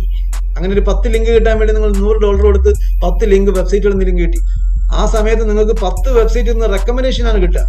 അപ്പൊ നിങ്ങൾ പെട്ടെന്ന് റാങ്ക് ചെയ്ത് വരും. കാശ് കൊടുത്ത് ലിങ്ക് വിൽക്കുന്ന ഒരു സിറ്റുവേഷനിലേക്ക് മാറി. അപ്പൊ ഗൂഗിളിന് വീണ്ടും കൂടുതൽ തലവേദനയായി. കാരണം എന്താ? ആൾക്കാർ അവരെ സ്വന്തം വെബ്സൈറ്റുകളെ ക്വാളിറ്റി ഇംപ്രൂവ് ചെയ്യാനുള്ള ഒരു കാര്യങ്ങളും ചെയ്യുന്നില്ല. പകരം എന്ത് ചെയ്യുന്നു? കാശ് കൊടുത്ത് ലിങ്ക് പർച്ചേസ് ചെയ്ത് റാങ്ക് ചെയ്യുന്നു. അപ്പൊ ഗൂഗിളിനകത്ത് ലിസ്റ്റ് ചെയ്ത് വരുന്ന മിക്ക റിസൾട്ടുകളും ക്വാളിറ്റി കുറഞ്ഞ റിസൾട്ട് ആയിരിക്കും. കാശുള്ള ആൾക്കാരൊക്കെ റാങ്ക് ചെയ്ത് വരുന്ന ഒരു സിറ്റുവേഷനിലോട്ട് പോകുന്നത് വളരെ മോശപ്പെട്ട സിറ്റുവേഷനിലാണ് വരിക. ക്വാളിറ്റി ഉള്ളവർ റിസൾട്ടും വരാൻ പോകുന്നില്ല. കാശുള്ള ആൾക്കാർ ക്വാളിറ്റി കുറഞ്ഞതായാലും കുറയാത്താണെങ്കിലും റാങ്ക് ചെയ്ത് വരുന്ന ഒരു സിറ്റുവേഷനിലോട്ട് ഗൂഗിൾ അന്നേരം അവരുടെ ടാക്ടിക്സ് വീണ്ടും മാറ്റി. നമ്മളിപ്പോൾ കണ്ടന്റ് സ്പെസിഫിക് ആയിരുന്ന സിറ്റുവേഷനിൽ നമുക്ക് ഏറ്റവും കൂടുതൽ കീവേഡ് വരുന്ന ആൾക്കാർ റാങ്ക് ചെയ്യും. ലിങ്ക് സ്പെസിഫിക് ആയിരുന്ന സിറ്റുവേഷനിൽ നമ്മളുടെ വെബ്സൈറ്റിൽ ആരുടെ വെബ്സൈറ്റിലേക്കാണോ കൂടുതൽ ലിങ്ക്സ് വേറെ വെബ്സൈറ്റിൽ നിന്ന് വരുന്ന അവർ റാങ്ക് ചെയ്യും. എന്നാൽ പിന്നെ ഗൂഗിൾ മാറ്റിയത് ക്വാളിറ്റി ലിങ്ക് സ്പെസിഫിക് എന്നുള്ള സിറ്റുവേഷനിലോട്ട് മാറ്റി. എന്താണ് ക്വാളിറ്റി എന്ന് വെച്ച് കഴിഞ്ഞാൽ ഗൂഗിൾ തന്നെ പേജ് റാങ്ക് എന്ന് പറയുന്ന ഒരു സിറ്റുവേഷൻ കൊണ്ടുവന്നു. ക്വാളിറ്റി ലിങ്ക് സ്പെസിഫിക് ഒരു പേജ് റാങ്ക് എന്ന് പറയുന്ന ഒരു പുതിയ സിറ്റുവേഷൻ ഗൂഗിൾ കൊണ്ടുവന്നു. അവിടെ ഗൂഗിൾ ഇൻട്രൊഡ്യൂസ് ചെയ്ത ഒരു റേറ്റിംഗ് സംവിധാനമാണ് പേജ് റാങ്ക്. എന്താണ് ആ റേറ്റിംഗ് സംവിധാനത്തിന്റെ പ്രത്യേകത എന്ന് വെച്ച് കഴിഞ്ഞാൽ, ക്വാളിറ്റി ഉള്ള നിങ്ങളുടെ വെബ്സൈറ്റിന് ഗൂഗിൾ തന്നെ കൊടുക്കുന്ന റേറ്റിംഗ് സംവിധാനമാണ് പേജ് റാങ്ക്. 10ന് 10 പേജ് റാങ്ക് കിട്ടുന്ന വെബ്സൈറ്റ് ഏറ്റവും വിശ്വാസയോഗ്യമായിട്ടുള്ള ഒരു വെബ്സൈറ്റ് ആയിട്ട് ഗൂഗിൾ കണക്കാക്കും. ഗൂഗിൾ തന്നെ ഇൻട്രൊഡ്യൂസ് ചെയ്തു, പേജ് റാങ്ക് എന്ന് പറയുന്ന ഒരു സംവിധാനം ഇൻട്രൊഡ്യൂസ് ചെയ്തു. പേജ് റാങ്ക് എന്ന് പറയുന്നത് ഒരു വെബ്സൈറ്റിന് ഗൂഗിൾ കൊടുക്കുന്ന റേറ്റിംഗ് സംവിധാനമാണ്. അപ്പോൾ അത് എന്തിൻ്റെയൊക്കെ അടിസ്ഥാനത്തിലാണെന്ന് വെച്ച് കഴിഞ്ഞാൽ, നിങ്ങളുടെ വെബ്സൈറ്റിന്റെ ക്വാളിറ്റി, വെബ്സൈറ്റ് ക്രിയേറ്റ് ചെയ്തിട്ട് എത്ര നാളായി, ആ വെബ്സൈറ്റിലേക്ക് എത്ര ലിങ്ക് കിട്ടുന്നു, അങ്ങനെ 200ഓളം ഘടകങ്ങളെ നോക്കിയിട്ടാണ് ഗൂഗിൾ പേജ് റാങ്ക് അവാർഡ് ചെയ്യുന്നതെന്ന് ഗൂഗിൾ തന്നെ പബ്ലിക്കായിട്ട് പറഞ്ഞിട്ടുണ്ട്. പേജ് റാങ്ക് എന്നുള്ള സിസ്റ്റം ഗൂഗിൾ കൊണ്ടുവന്നു. അതൊരു റേറ്റിംഗ് സംവിധാനമാണ്. 10ൽ 10 പേജ് റാങ്കാണ് ഏറ്റവും വലിയ റേറ്റിംഗ്. പക്ഷെ വളരെ ചുരുക്കം സൈറ്റുകൾക്ക് മാത്രമേ ഗൂഗിൾ പേജ് റാങ്ക് 10ന് 10 പേജ് റാങ്ക് കൊടുക്കുന്നുള്ളൂ. പേജ് റാങ്ക് കിട്ടാൻ വലിയ ബുദ്ധിമുട്ടാണ്. നിങ്ങളുടെ വെബ്സൈറ്റിലേക്ക് ക്വാളിറ്റി ഉള്ള ലിങ്ക്സ് ഒരുപാട് കിട്ടണം. ക്വാളിറ്റി ഉള്ള ലിങ്ക്സ് എന്ന് പറഞ്ഞാൽ പേജ് റാങ്ക് ഉള്ള വെബ്സൈറ്റുകളിൽ നിന്ന് ലിങ്ക് നിങ്ങൾക്ക് കൂടുതൽ കിട്ടിയാൽ നിങ്ങൾക്ക് പേജ് റാങ്ക് കൂടാനുള്ള സാധ്യത കൂടും. 10ൽ 1 പേജ് റാങ്ക് എന്ന് പറഞ്ഞു കഴിഞ്ഞാൽ നിങ്ങൾക്ക് ചെറിയ വിശ്വാസയോഗ്യത ഉണ്ടെന്നാണ്. അതിനേക്കാളും കുറച്ചുള്ള വിശ്വാസയോഗ്യമാണ് 10ൽ 2 പേജ് റാങ്ക്. അങ്ങനെ 10ൽ 2, 10ൽ 3, 10ൽ 4, 10ൽ 5 പേജ് റാങ്ക് എന്നൊക്കെ പറഞ്ഞാൽ നല്ല സ്ട്രോങ് വെബ്സൈറ്റ് ആണ്, നല്ല വിശ്വാസയോഗ്യത ഉള്ള വെബ്സൈറ്റ് എന്നാണ്. ഇനി വിശ്വാസയോഗ്യതയുടെ അല്ലെങ്കിൽ ഈ പേജ് റാങ്കിന്റെ അളവ് നമ്മൾ നോക്കുകയാണെങ്കിൽ 10ന് 10 പേജ് റാങ്കാണ് ഏറ്റവും വലിയ വിശ്വാസയോഗ്യമായിട്ടുള്ള സൈറ്റ് എന്ന് ഞാൻ പറഞ്ഞു കഴിഞ്ഞു. അത് നമുക്കറിയാവുന്ന കുറച്ച് വെബ്സൈറ്റുകളിൽ മാത്രമേ ഉണ്ടായിരുന്നുള്ളൂ. വളരെ വിരലിലെണ്ണാവുന്ന വെബ്സൈറ്റുകൾക്ക് മാത്രമേ 10ന് 10 പേജ് റാങ്ക് ഉണ്ടായിരുന്നുള്ളൂ. അപ്പോൾ 10ന് 10 എന്ന് പറയുന്ന പേജ് റാങ്കിന്റെ ഒരു അളവ്, അതിന്റെ പ്രാധാന്യം എന്താണെന്ന് മനസ്സിലാക്കാം. ഈവൻ ഗൂഗിളിന് പോലും 10ന് 10 പേജ് റാങ്ക് ഉണ്ടായിരുന്നില്ല. ഏറ്റവും കൂടുതൽ ആൾക്കാർ ഉപയോഗിക്കുന്ന google.com, ഫേസ്ബുക്കിന് ഉണ്ടായിരുന്നില്ല, വിക്കിപീഡിയക്ക് ഉണ്ടായിരുന്നില്ല. ഏറ്റവും കൂടുതൽ പേജ് റാങ്ക് ഉണ്ടായിരുന്ന വെബ്സൈറ്റുകൾ നമ്മൾ കേട്ടിട്ടുള്ള വെബ്സൈറ്റ്, ഏക വെബ്സൈറ്റ് twitter.com ആണ്. അതിന് 10ന് 10 പേജ് റാങ്ക് ഉണ്ടായിരുന്നു. ആ വെബ്സൈറ്റിനകത്തുള്ള പേജ് റാങ്കിന്റെ പവർ പുറത്തേക്ക് പോവാത്ത പല സിസ്റ്റമാണ് അതിന് കൂടുതൽ 10ന് 10 പേജ് റാങ്ക് ഉണ്ടാകാൻ ഹെൽപ്പ് ചെയ്യുന്നത്. പിന്നെ നമുക്ക് പറയാവുന്ന സൈറ്റുകൾ എന്ന് പറഞ്ഞു കഴിഞ്ഞാൽ US ഗവൺമെന്റിന്റെ വെബ്സൈറ്റ്, അമേരിക്കയുടെ US ഗവൺമെന്റിന്റെ വെബ്സൈറ്റിന് 10ന് 10 പേജ് റാങ്ക് ഉണ്ടായിരുന്നു. എന്ന് പറഞ്ഞാൽ ഏറ്റവും വിശ്വാസയോഗ്യമായിട്ടുള്ള സൈറ്റുകളുടെ ഗണത്തിൽ ഗൂഗിൾ ട്വിറ്ററിനെ കണക്ക് കൂട്ടിയിരുന്നു, US ഗവൺമെന്റിന്റെ വെബ്സൈറ്റിനെ കണക്ക് കൂട്ടിയിരുന്നു. പിന്നെ നമുക്ക് പറയാവുന്ന ഒരു സംഗതി എന്ന് വെച്ച് കഴിഞ്ഞാൽ, ഈ ഫ്ലാഷ് പ്ലെയർ ഇൻസ്റ്റാൾ ചെയ്യാനുള്ള ലിങ്ക് വരുന്ന ഒരു പേജ് ഉണ്ട്, അതിന് 10 പേജ് റാങ്ക് ഉണ്ടായിരുന്നു. നേരത്തെ യൂട്യൂബ് വീഡിയോ ഒക്കെ പ്ലേ ചെയ്യണമെങ്കിൽ ഫ്ലാഷ് പ്ലെയർ വേണം. അത് ഇൻസ്റ്റാൾ ചെയ്യാനുള്ള ഒരു ലിങ്ക് ഉണ്ട്. അത് ഫ്ലാഷ് ഫയൽസ് ഇടുന്ന, വീഡിയോസ് ഇടുന്ന എല്ലാ ഫയലിനകത്ത് ഓട്ടോമാറ്റിക്കായിട്ട് വരുന്ന ഒരു ലിങ്കാണ്. ആ ലിങ്കിന് 10 പേജ് റാങ്ക് ഉണ്ടായിരുന്നു. അത് വരാനുള്ള കാരണം ഒരുപാട് ലക്ഷക്കണക്കിന് പേജുകളിൽ നിന്ന് ആ ഫ്ലാഷ് പ്ലെയർ ഇൻസ്റ്റാൾ ചെയ്യാനുള്ള ലിങ്ക് കൊടുത്തിട്ടുള്ളത് കൊണ്ടാണ് അത് വന്നത്. ലിങ്ക് എന്ന് പറയുന്നത് പേജ് റാങ്കിന് വളരെ ഇമ്പോർട്ടന്റ് ആയിട്ടുള്ള ഘടകമാണ്. ഏറ്റവും കൂടുതൽ വെബ്സൈറ്റുകളിൽ നിന്നോ പേജുകളിൽ നിന്നോ ലിങ്ക് കിട്ടിയാൽ ഉറപ്പായിട്ടും നിങ്ങൾക്ക് പേജ് റാങ്ക് ഗൂഗിളിന് കൊടുക്കേണ്ടി വരും. കാരണം ഗൂഗിളിന്റെ സിസ്റ്റത്തിനകത്ത് ഒരു വെബ് പേജിലേക്ക് ഒരുപാട് വെബ്സൈറ്റ്, ലോകത്തുള്ള എല്ലാ വെബ്സൈറ്റുകളിൽ നിന്നും ലിങ്ക് ഉണ്ട്. ഫ്ലാഷ് പ്ലെയർ ഇട്ടിട്ടുള്ള എല്ലാ വെബ്സൈറ്റിൽ നിന്നും ലിങ്ക് ഉണ്ട്. അപ്പോൾ അവിടെ എന്ത് സംഭവിക്കും? അതിന് ഓട്ടോമാറ്റിക്കായിട്ട് പേജ് റാങ്ക് ഗൂഗിളിന് കൊടുക്കാതെ നിവർത്തിയില്ല. പേജ് റാങ്ക് എന്നുള്ള സിസ്റ്റം അങ്ങനെയാണ് വർക്ക് ചെയ്യുന്നത്. പിന്നെ ഉള്ളത് ഒരു ഷെയർ ബട്ടൺ ഇൻസ്റ്റാൾ ചെയ്യുന്ന ഒരു പേജിന് 10ന് 10 പേജ് റാങ്ക് ഉണ്ടായിരുന്നു. അങ്ങനെ വിരലിൽ എണ്ണാവുന്ന വെബ്സൈറ്റുകൾക്ക് മാത്രമേ 10ന് 10 പേജ് റാങ്ക് ഗൂഗിൾ കൊടുത്തിരുന്നുള്ളൂ എന്നാണ് വസ്തുത. അപ്പൊ 10ന് 10 പേജ് റാങ്ക് എന്ന് പറയുന്നതിന്റെ വലിപ്പം മനസ്സിലായല്ലോ. എത്രത്തോളം വിശ്വാസയോഗ്യമാക്കാൻ പറ്റുമോ അത്രയും ലോകത്തിലെ ഏറ്റവും വിശ്വാസയോഗ്യമായിട്ടുള്ള സൈറ്റുകൾക്ക് മാത്രമേ 10ന് പേജ് റാങ്ക് കൊടുക്കുന്നുള്ളൂ, 10ന് 10 പേജ് റാങ്ക് കൊടുക്കുന്നുള്ളൂ. ഇന്ത്യയിൽ ഉപയോഗിച്ചിരുന്ന google.co.in 10ന് 7 പേജ് റാങ്കേ ഉണ്ടായിരുന്നു. ഇന്ത്യയിൽ ഏറ്റവും കൂടുതൽ ഉപയോഗിച്ചിരുന്ന സൈറ്റാണ് google.co.in. പക്ഷെ അതിന് 10ന് 7 പേജ് റാങ്ക് ഉണ്ടായിരുന്നുള്ളൂ. നമ്മളൊക്കെ ഉപയോഗിക്കുന്ന ഫേസ്ബുക്കിന് 10ന് 9 പേജ് റാങ്ക് ഉണ്ടായിരുന്നുള്ളൂ. google.com 10ന് 9 പേജ് റാങ്ക് ഉണ്ടായിരുന്നുള്ളൂ. 10ന് 10 എന്ന് പറയുന്ന ഒരു കടമ്പ ആർക്കും എത്തിപ്പിടിക്കാൻ പറ്റാത്ത ഒരു കടമ്പയാണെന്ന് മനസ്സിലായാലും, പക്ഷെ ഏറ്റവും വിശ്വാസയോഗ്യമായിട്ടുള്ള ഒരു സിഗ്നലാണ് 10ന് 10 എന്ന് പറയുന്ന സംഗതി എന്ന് മനസ്സിലാക്കാം. തിരിച്ചു വരാം. അപ്പൊ ഗൂഗിൾ എന്ത് ചെയ്തു? ലിങ്ക് സ്പെസിഫിക് ആയിരുന്ന ഒരു സെർച്ച് എഞ്ചിനെ ക്വാളിറ്റി ലിങ്ക് സ്പെസിഫിക് ആക്കി. അവിടെ നിങ്ങൾക്ക് എന്താ സംഭവിക്കുന്നത്, എങ്ങനെയാണ് നിങ്ങൾക്ക് റാങ്ക് ചെയ്യാന്ന് വെച്ച് കഴിഞ്ഞാൽ, പേജ് റാങ്ക് ഉള്ള വെബ്സൈറ്റുകളിൽ നിന്ന് ആർക്കാണോ ലിങ്ക് കിട്ടുന്നത് അവരായിരിക്കും റാങ്ക് ചെയ്യുക. ഇവിടെ അശ്വതി അലീനയും കൂടെ മത്സരിക്കുമ്പോൾ അശ്വതി.com ആണോ അലീന.com ആണോ ഗൂഗിളിൽ ഏറ്റവും ഒന്നാം സ്ഥാനത്ത് വരുന്നത് എന്ന് നിശ്ചയിക്കുന്നത് ഇതിൽ ഏത് വെബ്സൈറ്റിലേക്കാണോ പേജ് റാങ്ക് ഉള്ള വെബ്സൈറ്റുകളിൽ നിന്ന് ലിങ്ക് കൂടുതൽ കിട്ടുന്നത് അവരായിരിക്കും റാങ്ക് ചെയ്യുക. ഫോർ എക്സാമ്പിൾ, അലീനയ്ക്ക് 5 പേജ് റാങ്ക് ഉള്ള കുറെ വെബ്സൈറ്റുകളിൽ നിന്ന് ലിങ്ക് കിട്ടി, അല്ലെങ്കിൽ 5 പേജ് റാങ്ക് ഉള്ള ഒരു വെബ്സൈറ്റിൽ നിന്ന് ലിങ്ക് കിട്ടി. അലീനയ്ക്ക് റാങ്ക് ചെയ്ത് വരാനുള്ള സാധ്യതയുണ്ട്. അവിടെ അശ്വതിക്ക് അലീനയെ പിന്തള്ളി റാങ്ക് ചെയ്ത് വരണമെങ്കിൽ 5 പേജ് റാങ്കുള്ള 2 വെബ്സൈറ്റുകളിൽ നിന്നോ അല്ലെങ്കിൽ 6 പേജ് റാങ്കുള്ള ഒരു വെബ്സൈറ്റിൽ നിന്നോ ലിങ്ക് കിട്ടണം. ആ സിറ്റുവേഷനാണ് വന്നത്. ശ്രദ്ധിക്കണം, വിട്ടുപോകരുത്. പേജ് റാങ്ക് എന്ന് പറയുന്ന ക്വാളിറ്റി ലിങ്ക് സ്പെസിഫിക് ആക്കിയപ്പോൾ, ഗൂഗിൾ തന്നെ പേജ് റാങ്ക് ഇൻട്രൊഡ്യൂസ് ചെയ്തപ്പോൾ നമുക്ക് പേജ് റാങ്ക് ഉള്ള, പ്രത്യേകിച്ച് ഹൈ പേജ് റാങ്ക് ഉള്ള വെബ്സൈറ്റിൽ നിന്ന് ലിങ്ക് കിട്ടിയാൽ മാത്രമേ നമ്മൾ റാങ്ക് ചെയ്ത് വരത്തുള്ളൂ. ഉദാഹരണത്തിന് നമുക്കൊരു 5 പേജ് റാങ്കുള്ള വെബ്സൈറ്റിൽ നിന്ന് ലിങ്ക് കിട്ടിയാൽ നമ്മൾ ടോപ്പിൽ റാങ്ക് ചെയ്ത് വന്നു. നമ്മളെ കോമ്പറ്റീറ്ററിന് നമ്മളെക്കാളും റാങ്കിങ് ബെറ്റർ ആകണമെന്നുണ്ടെങ്കിൽ അലീന ടോപ്പിൽ 5 പേജ് റാങ്കുള്ള വെബ്സൈറ്റിൽ നിന്ന് ലിങ്ക് കിട്ടി ടോപ്പിൽ നിൽക്കുമ്പോൾ അലീനെ പിന്തള്ളി അശ്വതിക്ക് വരണമെങ്കിൽ അശ്വതിക്ക് 5 പേജ് റാങ്കുള്ള 2 വെബ്സൈറ്റിൽ നിന്ന് ലിങ്ക് കിട്ടുകയോ അല്ലെങ്കിൽ 5-ൽ കൂടുതൽ പേജ് റാങ്കുള്ള 6 പേജ് റാങ്കുള്ള 7 പേജ് റാങ്കുള്ള വെബ്സൈറ്റിൽ നിന്ന് ലിങ്ക് കിട്ടുകയോ ചെയ്യണം. എന്നാലേ എന്ത് ചെയ്യാൻ പറ്റത്തുള്ളൂ, അശ്വതിക്ക് അലീനെ പിന്തള്ളി മുകളിലേക്ക് വരാൻ പറ്റത്തുള്ളൂ. അപ്പോൾ സിറ്റുവേഷൻ മനസ്സിലായല്ലോ. അപ്പോൾ ക്വാളിറ്റി ലിങ്ക് സ്പെസിഫിക് എന്ന് പറയുന്ന ഒരു എവല്യൂഷണറി പാത്തിലാണ് നമ്മളിപ്പോൾ നിൽക്കുന്നത്. ആദ്യം കണ്ടന്റ് സ്പെസിഫിക് ആയിരുന്നു, അതിനകത്ത് ആൾക്കാർ കീബോർഡ് സ്റ്റഫിംഗ് പോലുള്ള കാര്യങ്ങൾ ചെയ്യാൻ തുടങ്ങി. ഗൂഗിൾ അതിനെ മാറ്റി ലിങ്ക് സ്പെസിഫിക് ആക്കി. അപ്പോൾ ആൾക്കാർ ലിങ്ക്സ് സംഘടിപ്പിക്കാനുള്ള നെട്ടോട്ടമായി. എത്രത്തോളം മാക്സിമം ലിങ്ക് ആരാണ് കരസ്ഥമാക്കുന്നത് അവരായിരിക്കും റാങ്ക് ചെയ്ത് വരിക. പക്ഷേ ഇതൊരു പ്രാക്ടീസായി, അതും ഒരു ക്വാളിറ്റിയുടെ പ്രശ്നമായി മാറി. ഇപ്പോൾ ഗൂഗിൾ എന്ത് ചെയ്തു, ക്വാളിറ്റി ലിങ്ക് സ്പെസിഫിക് എന്നുള്ള സിറ്റുവേഷനിലേക്ക് വന്നു. അവിടെ ഗൂഗിൾ തന്നെ ക്വാളിറ്റി നിയന്ത്രിക്കുന്ന അല്ലെങ്കിൽ നിശ്ചയിക്കുന്ന പേജ് റാങ്ക് എന്ന് പറയുന്ന ഒരു റേറ്റിംഗ് സംവിധാനം കൊണ്ടുവന്നു. ഈ പേജ് റാങ്ക് എന്നുള്ള റേറ്റിംഗ് സംവിധാനം കൊണ്ടുവന്ന് കഴിഞ്ഞപ്പോൾ ആൾക്കാർക്ക് എന്ത് ചെയ്യേണ്ടി വരും, പേജ് റാങ്ക് ഉള്ള വെബ്സൈറ്റുകളിൽ നിന്ന് ലിങ്ക് എടുക്കേണ്ടി വരും. ആർക്കാണോ കൂടുതൽ പേജ് റാങ്ക് ഉള്ള വെബ്സൈറ്റുകളിൽ നിന്ന് ലിങ്ക് കിട്ടുന്നത് അവർ റാങ്ക് ചെയ്ത് വരും. ഇനി അവിടെ ഒരു കോൺടെസ്റ്റ് പറയാം. അലീനയ്ക്ക് 5 പേജ് റാങ്ക് ഉള്ള ഒരു വെബ്സൈറ്റ്, നിങ്ങളെ മനസ്സിൽ തോന്നിയേക്കാവുന്ന ഒരു ഡൗട്ടാണ്. അലീനയ്ക്ക് 5 പേജ് റാങ്ക് എന്നുള്ള വെബ്സൈറ്റിൽ നിന്ന് ലിങ്ക് കിട്ടി. അശ്വതിക്കും 5 പേജ് റാങ്കിൽ നിന്ന് തന്നെയുള്ള വേറെ വെബ്സൈറ്റിൽ നിന്ന് ലിങ്ക് കിട്ടി. ഇതിൽ ആർക്കാണ് നറുക്ക് വീഴുക, അല്ലെങ്കിൽ ആരെയാണ് മുകളിൽ ടോപ്പിൽ കാണിക്കുക? ഒരാളെ അല്ലേ ടോപ്പിൽ കാണിക്കാൻ പറ്റും. അതിൽ നിങ്ങളെ ടോപ്പിക്കിന് റിലവൻ്റ് ആയിട്ടുള്ള ലിങ്ക് ആണ് നിങ്ങൾക്ക് കിട്ടിക്കണമെങ്കിൽ, ഉദാഹരണത്തിന് അലീനയുടെ ടോപ്പിക്ക് SEO റിലേറ്റഡ് ആയിട്ടുള്ള ഒരു വെബ്സൈറ്റ് ആണ് അലീനയുടെ. SEO എക്സ്പെർട്ട് കേരളയാണ് ഫോക്കസിങ് ചെയ്യുന്നത്. അതേ കാറ്റഗറിയിലുള്ള SEO മാർക്കറ്റിംഗ്, ഡിജിറ്റൽ മാർക്കറ്റിംഗ് കൊടുക്കുന്ന രീതിയിലുള്ള അതേ ടോപ്പിക്കിൽ വരുന്ന ഒരു 5 പേജ് റാങ്കുള്ള വെബ്സൈറ്റിൽ നിന്നാണ് അലീനയ്ക്ക് ലിങ്ക് കിട്ടുന്നതെങ്കിൽ അലീനയ്ക്ക് കുറച്ചുകൂടെ ഒരു സാധ്യത അതുണ്ടാകും. എന്നാൽ അശ്വതിക്ക് കിട്ടിക്കുന്നത് ഒരു ജുവലറിയുടെ 5 പേജ് റാങ്കുള്ള ജുവലറിയുടെ വെബ്സൈറ്റിൽ നിന്നാണ് ലിങ്ക് കിട്ടിയത്. അവിടെ ആർക്കാണ് കൂടുതൽ സാധ്യത? ടോപ്പിക്ക് വൈസ് ഏതാണോ റിലേറ്റഡ് ആയിട്ടുള്ളത്. വിട്ടുപോകരുത്, മനസ്സിലായെന്ന് വിശ്വസിക്കുന്നു. ഒരിക്കലും പറയാം, നിങ്ങൾക്ക് 2 പേർക്കും 5 പേജ് റാങ്കുള്ള ഓരോ വെബ്സൈറ്റിൽ നിന്ന് ലിങ്ക് കിട്ടുമ്പോൾ നിങ്ങളിൽ ആരെയാണ് ഗൂഗിൾ റാങ്ക് ചെയ്യാൻ വയ്ക്കുന്ന ബാക്കി ഘടകങ്ങൾ നോക്കും. ഉദാഹരണത്തിന് നിങ്ങൾ ടോപ്പിക്ക് ഓൺ ടോപ്പിക് ആണെന്നുണ്ടെങ്കിൽ നിങ്ങൾക്ക് അതിന് കൂടുതൽ പ്രിഫറൻസ് കിട്ടും എന്നാണ് ഞാൻ പറഞ്ഞത്. ഉദാഹരണത്തിന് അലീന SEO റിലേറ്റഡ് അല്ല, ഒരു സ്പോർട്സ് റിലേറ്റഡ് ആയിട്ടുള്ള വെബ്സൈറ്റ് ആണ്. സ്പോർട്സ് ഗുഡ്സ് വിൽക്കുന്നത്, ഉദാഹരണത്തിന് hockey stick, cricket bat, ball, ഇതൊക്കെ വിൽക്കുന്ന ഒരു സ്പോർട്സ് ഗുഡ്സ് വിൽക്കുന്ന ഒരു വെബ്സൈറ്റ് ആണ് അലീനയുടെ എന്ന് വിചാരിച്ചു. അലീനയ്ക്ക് ഏറ്റവും നല്ല അവിടെ നിന്ന് കിട്ടിയേക്കാവുന്ന ഒരു ലിങ്ക് എന്ന് പറയുന്നത് ഹൈ ക്വാളിറ്റി പേജ് റാങ്ക് ഉള്ള വെബ്സൈറ്റുകളുടെ കൂട്ടത്തിൽ നിങ്ങൾക്ക് ESPN നിന്നൊരു ലിങ്ക് കിട്ടി. ESPN, സ്റ്റാർ സ്പോർട്സ് അതുപോലെയൊക്കെയുള്ള വെബ്സൈറ്റിൽ നിന്ന് ലിങ്ക് കിട്ടിയെന്ന് വെച്ചോ, അത് നിങ്ങൾക്ക് ബെറ്റർ ആയിട്ട് ഹെൽപ്പ് ചെയ്യും. എന്നാൽ നിങ്ങളെ കോമ്പറ്റ് ചെയ്യുന്ന വേറൊരാളിന് കിട്ടിക്കുന്ന ലിങ്ക് അതുമായിട്ട് സ്പോർട്സ് ഗുഡ്സുമായിട്ട് ബന്ധം ഇല്ലാത്തൊരു വെബ്സൈറ്റിൽ നിന്നാണ്, ഒരു സിനിമയുടെ വെബ്സൈറ്റിൽ നിന്നാണ് കിട്ടിക്കുന്നത്. അതിന് വലിയ പ്രാധാന്യം കൊടുക്കണമെന്നില്ല. അവിടെ ടോപ്പിക്ക് നിങ്ങൾക്ക് ഇമ്പോർട്ടൻ്റ് ആണെന്ന് മനസ്സിലാക്കാം.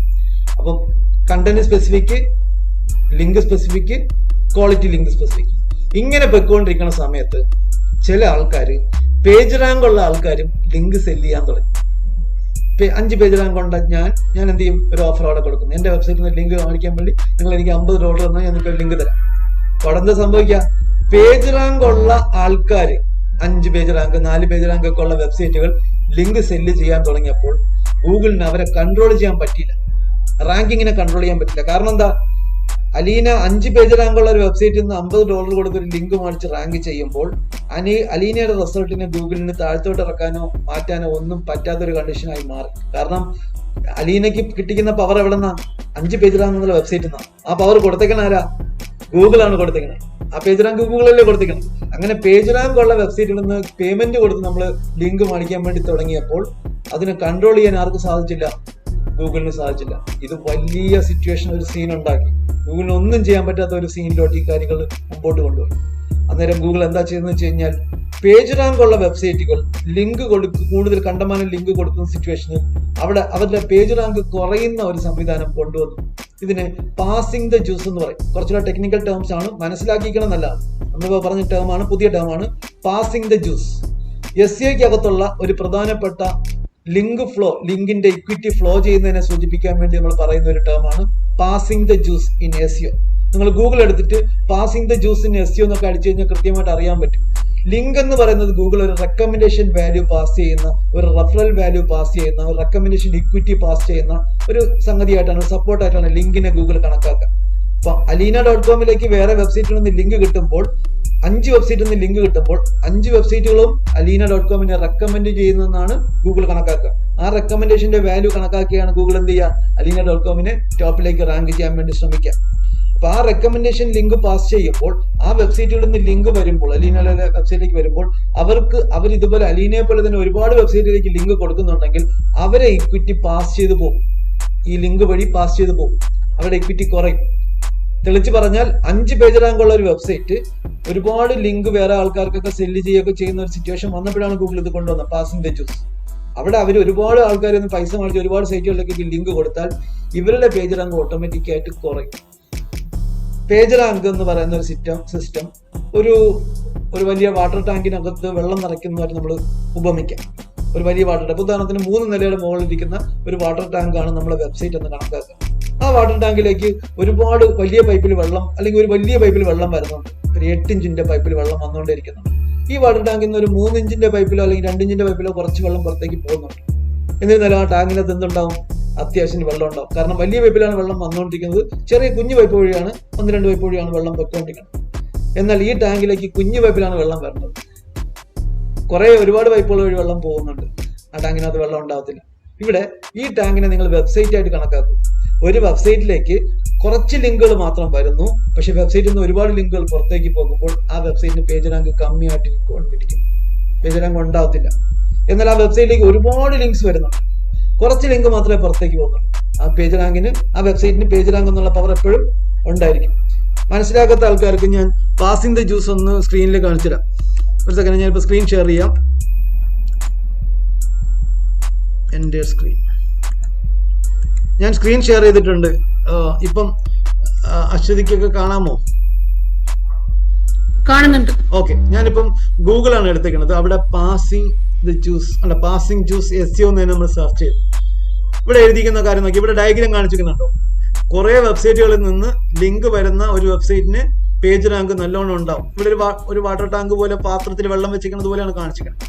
ഇതിനകത്ത് നിന്നൊക്കെ ഇങ്ങോട്ട് ഫ്ലോ ഉണ്ട്, അതുകൊണ്ട് ഇതിനകത്ത് നിറച്ച് വെള്ളം ഉണ്ടാവും. എന്നാൽ 3 പാത്രത്തിൽ നിന്ന് മാത്രം ഫ്ലോ ഉള്ളതിന് അവിടെ എന്തായിരിക്കും? കുറവായിരിക്കും. ഇപ്പൊ ഇവിടെ വായിച്ചു നോക്കിയേ, link juice is the term used in the SEO world to refer to the value or equity passed from one page or site to another. ഒരു പേജിൽ നിന്ന് വേറൊരു പേജിലേക്കോ ഒരു സൈറ്റിൽ നിന്ന് വേറെ സൈറ്റിലേക്കോ ലിങ്ക് വഴി പാസ് ചെയ്യുന്ന ഇക്വിറ്റിക്ക് പറയുന്ന അല്ലെങ്കിൽ ആ പവറിന് പറയുന്ന ഒരു പേരാണ് link juice. Link juice is the term used in SEO world to refer to the value or equity passed from one page or site to another. ഒരു പേജിൽ നിന്ന് വേറെ പേജിലേക്കോ ഒരു സൈറ്റിൽ നിന്ന് വേറെ സൈറ്റിലേക്കോ ലിങ്ക് വഴി പാസ് ചെയ്യുന്ന ഒരു ഇക്വിറ്റി ഉണ്ട്. ആ പവറിനെ സൂചിപ്പിക്കാൻ വേണ്ടി പറയുന്ന SEO വേൾഡിലുള്ള SEO ലോകത്തുള്ള ഒരു വാക്കാണ് ലിങ്ക് ജ്യൂസ്. ക്ലിയർ ആയോ? This value is passed through hyperlinks. നമ്മൾ കൊടുക്കുന്ന ഹൈപ്പർ ലിങ്ക് വഴിയാണ് ഈ വാല്യൂ പാസ് ചെയ്ത് പോവുക. Search engines see links as quotes by other websites that your page is valuable or worth promoting. നിങ്ങളെ വെബ്സൈറ്റ് വേറൊരാൾക്ക് വർത്തിയാണ് അല്ലെങ്കിൽ സെർച്ച് എഞ്ചിൻസ് അത് കണക്കാക്കുന്നതിന് വേണ്ടി ഉപയോഗിക്കുന്ന ഒരു സംഗതിയാണ് ഈ വോട്ടുകൾ. ഒരു വെബ് പേജ് വേറൊരാൾക്ക് എത്രത്തോളം വാല്യുബിൾ ആണ്, വർത്തിയാണെന്ന് കണക്കാക്കാൻ വേണ്ടി സെർച്ച് എഞ്ചിൻ ഉപയോഗിക്കുന്ന വോട്ടുകളാണ് ലിങ്ക്സ്. അവിടെ വ്യക്തമായിട്ട് പറഞ്ഞിട്ടുണ്ട്, മനസ്സിലാക്കിയെന്ന് വിശ്വസിക്കുന്നു. Search engines see links as vote by other website that your page is valuable or worth promoting. അതായത് വേറൊരാൾക്ക് റെക്കമെൻഡ് ചെയ്യത്തക്ക രീതിയിൽ വാല്യുബിൾ ആയിട്ടുള്ള ഒരു സംഗതിയാണ് നിങ്ങളെ വെബ്സൈറ്റ് എന്ന് കണക്കാക്കാൻ വേണ്ടി സെർച്ച് എഞ്ചിൻ ഉപയോഗിക്കുന്ന ഒരു പ്രധാനപ്പെട്ട ഘടകങ്ങളിൽ ഒന്നാണ് നിങ്ങളെ വെബ്സൈറ്റിലേക്ക് വേറെ വെബ്സൈറ്റിൽ നിന്ന് വരുന്ന ഹൈപ്പർ ലിങ്ക്. ഇത്തിരി കോംപ്ലക്സ് ആയിട്ടുള്ള സെന്റൻസ് ആണ്, മനസ്സിലാക്കണം. മനസ്സിലാക്കിയാൽ നല്ലതായിരിക്കും. നിങ്ങളെ വെബ്സൈറ്റിൽ നിന്നേക്ക് വേറെ വെബ്സൈറ്റിൽ നിന്ന് വരുന്ന ലിങ്കുകളെ റെക്കമെൻഡേഷൻ വോട്ടായിട്ടാണ് സെർച്ച് എഞ്ചിൻസ് കണക്കാക്കുക. ഓക്കെ, അപ്പൊ നമ്മൾ ലിങ്ക് ജ്യൂസ് ആണ് ഇവിടെ കൊണ്ടുവന്നത്. ഇവിടെ പറഞ്ഞു വന്ന ഇതാണ്, പാസിംഗ് ദ ജ്യൂസ് എന്ന് പറയുന്ന ഒരു സംഗതിയാണ് ഗൂഗിൾ കൊണ്ടുവന്നത്. എന്താ, ഏതൊരു വെബ്സൈറ്റ് ആണോ പേജ് റാങ്ക് ഉള്ള ഒരു വെബ്സൈറ്റ് അനിയന്ത്രിതമായിട്ട് ഒരുപാട് വെബ്സൈറ്റുകളിലേക്ക് ലിങ്ക് കൊടുക്കുക, അവരുടെ പേജ് റാങ്ക് ഓട്ടോമാറ്റിക്കായിട്ട് കുറഞ്ഞു പോകും. കാരണം ലിങ്ക് വഴി വല്ല ഇക്വിറ്റിയൊക്കെ പല വെബ്സൈറ്റിലേക്ക് പാസ് ചെയ്ത് പോകുമ്പോൾ ഇവർക്കുണ്ടായിരുന്ന ഇക്വിറ്റി കുറഞ്ഞ് നഷ്ടപ്പെട്ടു പോകും. ഇതാണ് സംഗതി. ഇത് കൊണ്ടുവന്നപ്പോൾ തന്നെ ഈ ഒരു സിസ്റ്റം മനസ്സിലാക്കുക. അപ്പൊ നമ്മളെ വെബ്സൈറ്റിൽ നിന്ന് വേറെ വെബ്സൈറ്റുകളിലേക്ക് അനിയന്ത്രിതമായിട്ട് ലിങ്ക് കൊടുത്തു കഴിഞ്ഞാൽ ചിലപ്പോൾ നമ്മളുടെ പേജ് റാങ്ക് അഥവാ ഇക്വിറ്റി പവർ നമുക്കും നഷ്ടപ്പെടും. അങ്ങനെ ഒരു സിസ്റ്റം കൊണ്ടുവന്നു. ഇത് കൊണ്ടുവരാൻ ഗൂഗിളിനെ പ്രേരിപ്പിച്ച അല്ലെങ്കിൽ നിർബന്ധിച്ച സംഗതി എന്ന് പറയുന്നത്, പേജ് റാങ്ക് ഉണ്ടായിരുന്ന ഒരുപാട് വെബ്സൈറ്റുകൾ എന്ത് ചെയ്തു? കാശിന് ലിങ്ക് സെല് ചെയ്യാൻ തുടങ്ങി. അങ്ങനെ കാശുള്ള ആൾക്കാർ എന്ത് ചെയ്തു? അവരുടെ വെബ്സൈറ്റിന്റെ ക്വാളിറ്റി മെച്ചപ്പെടുത്തുകയോ ഡിവൈസ് കമ്പാറ്റബിൾ ആക്കുകയോ ബ്രൗസർ കമ്പാറ്റബിൾ ആക്കുകയോ ക്വിക്ക് ലോഡിംഗ് ആക്കുകയോ ഒന്നും ചെയ്യാതെ, ക്വാളിറ്റിയുള്ള കണ്ടന്റ് ആഡ് ചെയ്യുകയോ ഭംഗിയുള്ള രീതിയിൽ ഡിസൈൻ റെഡിയാക്കുകയോ ചെയ്യാതെ അവരുടെ വെബ്സൈറ്റ് റാങ്ക് ചെയ്യുന്നതിലേക്ക് വേണ്ടി അവർ എന്തുമാത്രം ചെയ്തു? വേറെ വെബ്സൈറ്റുകളിൽ നിന്ന് കാശ് കൊടുത്ത് ലിങ്ക് മേടിക്കാൻ തുടങ്ങി. കാരണം ലിങ്ക് റെക്കമെൻഡേഷൻ ലിങ്ക് ആയിട്ട് വോട്ടായിട്ട് സെർച്ച് എഞ്ചിൻസ് കണക്കാക്കുന്ന കാരണം കുറെ ലിങ്ക് കിട്ടിക്കഴിഞ്ഞാൽ വെബ്സൈറ്റ് റാങ്ക് ചെയ്ത് വരും. പ്രത്യേകിച്ച് പേജ് റാങ്കുള്ള വെബ്സൈറ്റിൽ നിന്ന് ലിങ്ക് മേടിക്കുമ്പോൾ ഗൂഗിളിന് അവരെ കൺട്രോൾ ചെയ്യാൻ പറ്റത്തില്ല. കാരണം ഈ ലിങ്ക് കൊടുക്കുന്നവരാണ് ഗൂഗിൾ, പേജ് റാങ്ക് കൊടുക്കുന്നവരാണ് ഗൂഗിളാണ്. ആ പേജ് റാങ്ക് ഗൂഗിൾ റെക്കമെൻഡ് ചെയ്തിരിക്കുന്ന പേജ് റാങ്കുള്ള വെബ്സൈറ്റിൽ നിന്ന് തന്നെ ലിങ്ക് കാശിന് വാങ്ങിച്ച് റാങ്ക് ചെയ്യുന്ന വെബ്സൈറ്റുള്ള ഗൂഗിളിനും ഒന്നും ചെയ്യാൻ പറ്റത്തില്ല, കൺട്രോൾ ചെയ്യാൻ പറ്റത്തില്ല, നിയന്ത്രിക്കാൻ പറ്റത്തില്ല. ആ ഒരു സിറ്റുവേഷൻ വന്നപ്പോഴാണ് ഗൂഗിൾ ദയനീയമായിട്ട് പാസിംഗ് ദ ജ്യൂസ് എന്ന് പറയുന്ന ഒരു സിസ്റ്റത്തിലേക്ക് കൊണ്ടുവന്നത്. അപ്പം ഏത് വെബ്സൈറ്റ് ആണോ, ഈവൻ പേജ് റാങ്കുള്ള ഏത് വെബ്സൈറ്റ് ആണോ അനിയന്ത്രിതമായിട്ട് ലിങ്ക് വേറെ വെബ്സൈറ്റുകളിലേക്ക് കാശിന് കൊടുക്കുകയോ വിൽക്കുകയോ ഒക്കെ ചെയ്യുന്നത്, അവരെ കൺട്രോൾ ചെയ്യുന്നതിലേക്ക് വേണ്ടി കൊണ്ടുവന്ന സിസ്റ്റമാണ്. ഇത് കൊണ്ടുവന്നപ്പോൾ തന്നെ ഗൂഗിൾ വേറൊരു സംഗതി കൂടെ, ശരിക്കും കുറച്ചുകൂടെ ടെക്നിക്കൽ ആയിട്ടുള്ള ഏരിയക്കകത്തോട്ട് ഇപ്പം നമ്മൾ എത്തിക്കണതാണ്. ഇത് മനസ്സിലാക്കി പോയി കഴിഞ്ഞാൽ ഒരു ഇഷ്യൂ ഇല്ല കേട്ടോ. അടുത്ത് ഇതിനകത്ത് തന്നെ ഒരു ടെക്നിക്കൽ സൈഡ് പറയുന്നത്, അവിടെ ഇത് കൊണ്ടുവന്നതോടൊപ്പം തന്നെ ഗൂഗിൾ കൊണ്ടുവന്ന വേറൊരു സാധനമാണ് REL = നോ ഫോളോ എന്ന് പറയുന്ന ആട്രിബ്യൂഷൻ കൊണ്ടുവന്നു. റിലേഷൻ REL = നോ ഫോളോ എന്ന് പറയുന്ന ഒരു ആട്രിബ്യൂഷൻ. വളരെ ശ്രദ്ധിച്ചിരുന്നാലേ നിങ്ങൾക്ക് മനസ്സിലാവത്തുള്ളൂ, ശ്രദ്ധിച്ചിരിക്കാം. അപ്പൊ നമ്മുടെ വെബ്സൈറ്റിൽ നിന്ന് ലിങ്ക് കൊടുത്തു കഴിഞ്ഞാൽ നമ്മൾ ഇക്വിറ്റി പാസ് ചെയ്ത് പോകും, നമ്മളെ റെക്കമെൻഡേഷൻ വാല്യൂ പാസ് ചെയ്ത് പോകും, നമ്മളെ ജ്യൂസ് നഷ്ടപ്പെടും, ഇല്ലേ?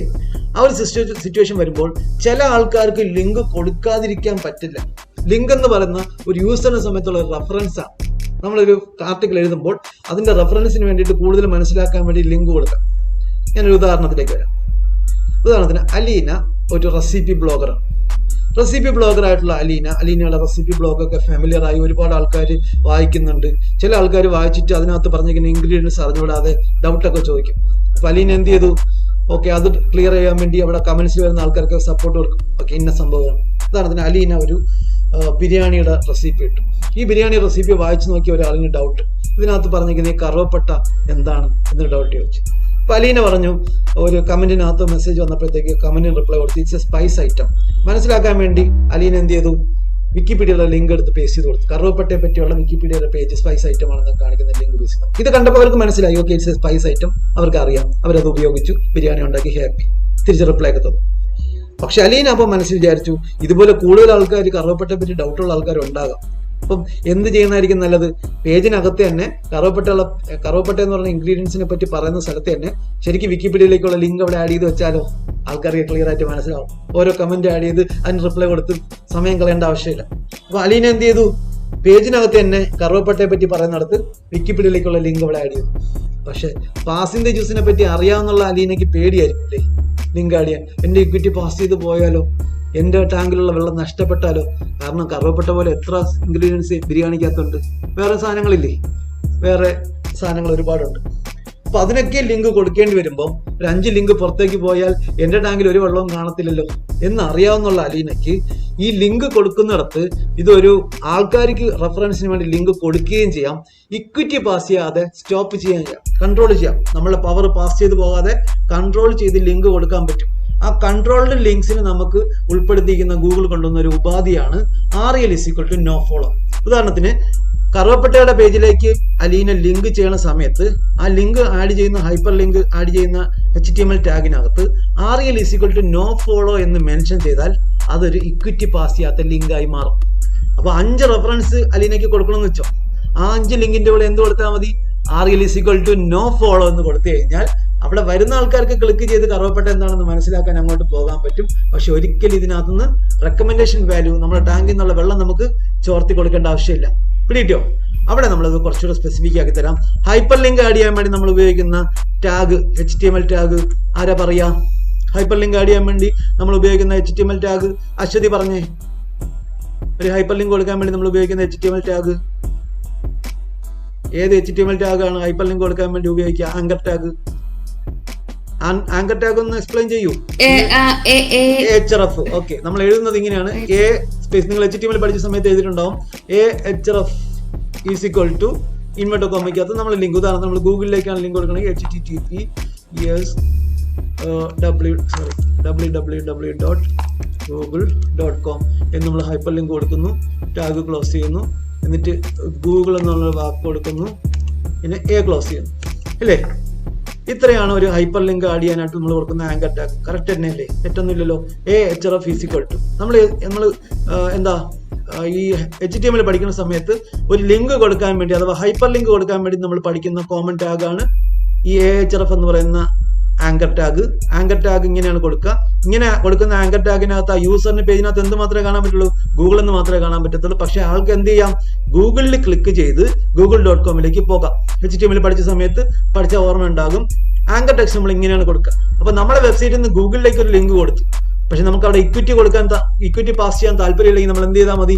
ഈ ആങ്കർ ടാഗിനകത്ത് തന്നെ REL ഇൻവെർട്ടർ കോമയ്ക്കകത്ത് നോ ഫോളോ ഇത് എഴുതി വെക്കുക. നോ ഫോളോ എന്ന് ആഡ് ചെയ്ത് കഴിഞ്ഞാൽ നോ ഫോളോ എന്ന് ആഡ് ചെയ്ത് കഴിഞ്ഞാൽ എന്ത് ചെയ്യത്തില്ല? നമ്മളെ പേജിനകത്ത് നിന്ന് ഗൂഗിളിലേക്ക് ഒരു ലിങ്ക് ഉണ്ടാവും.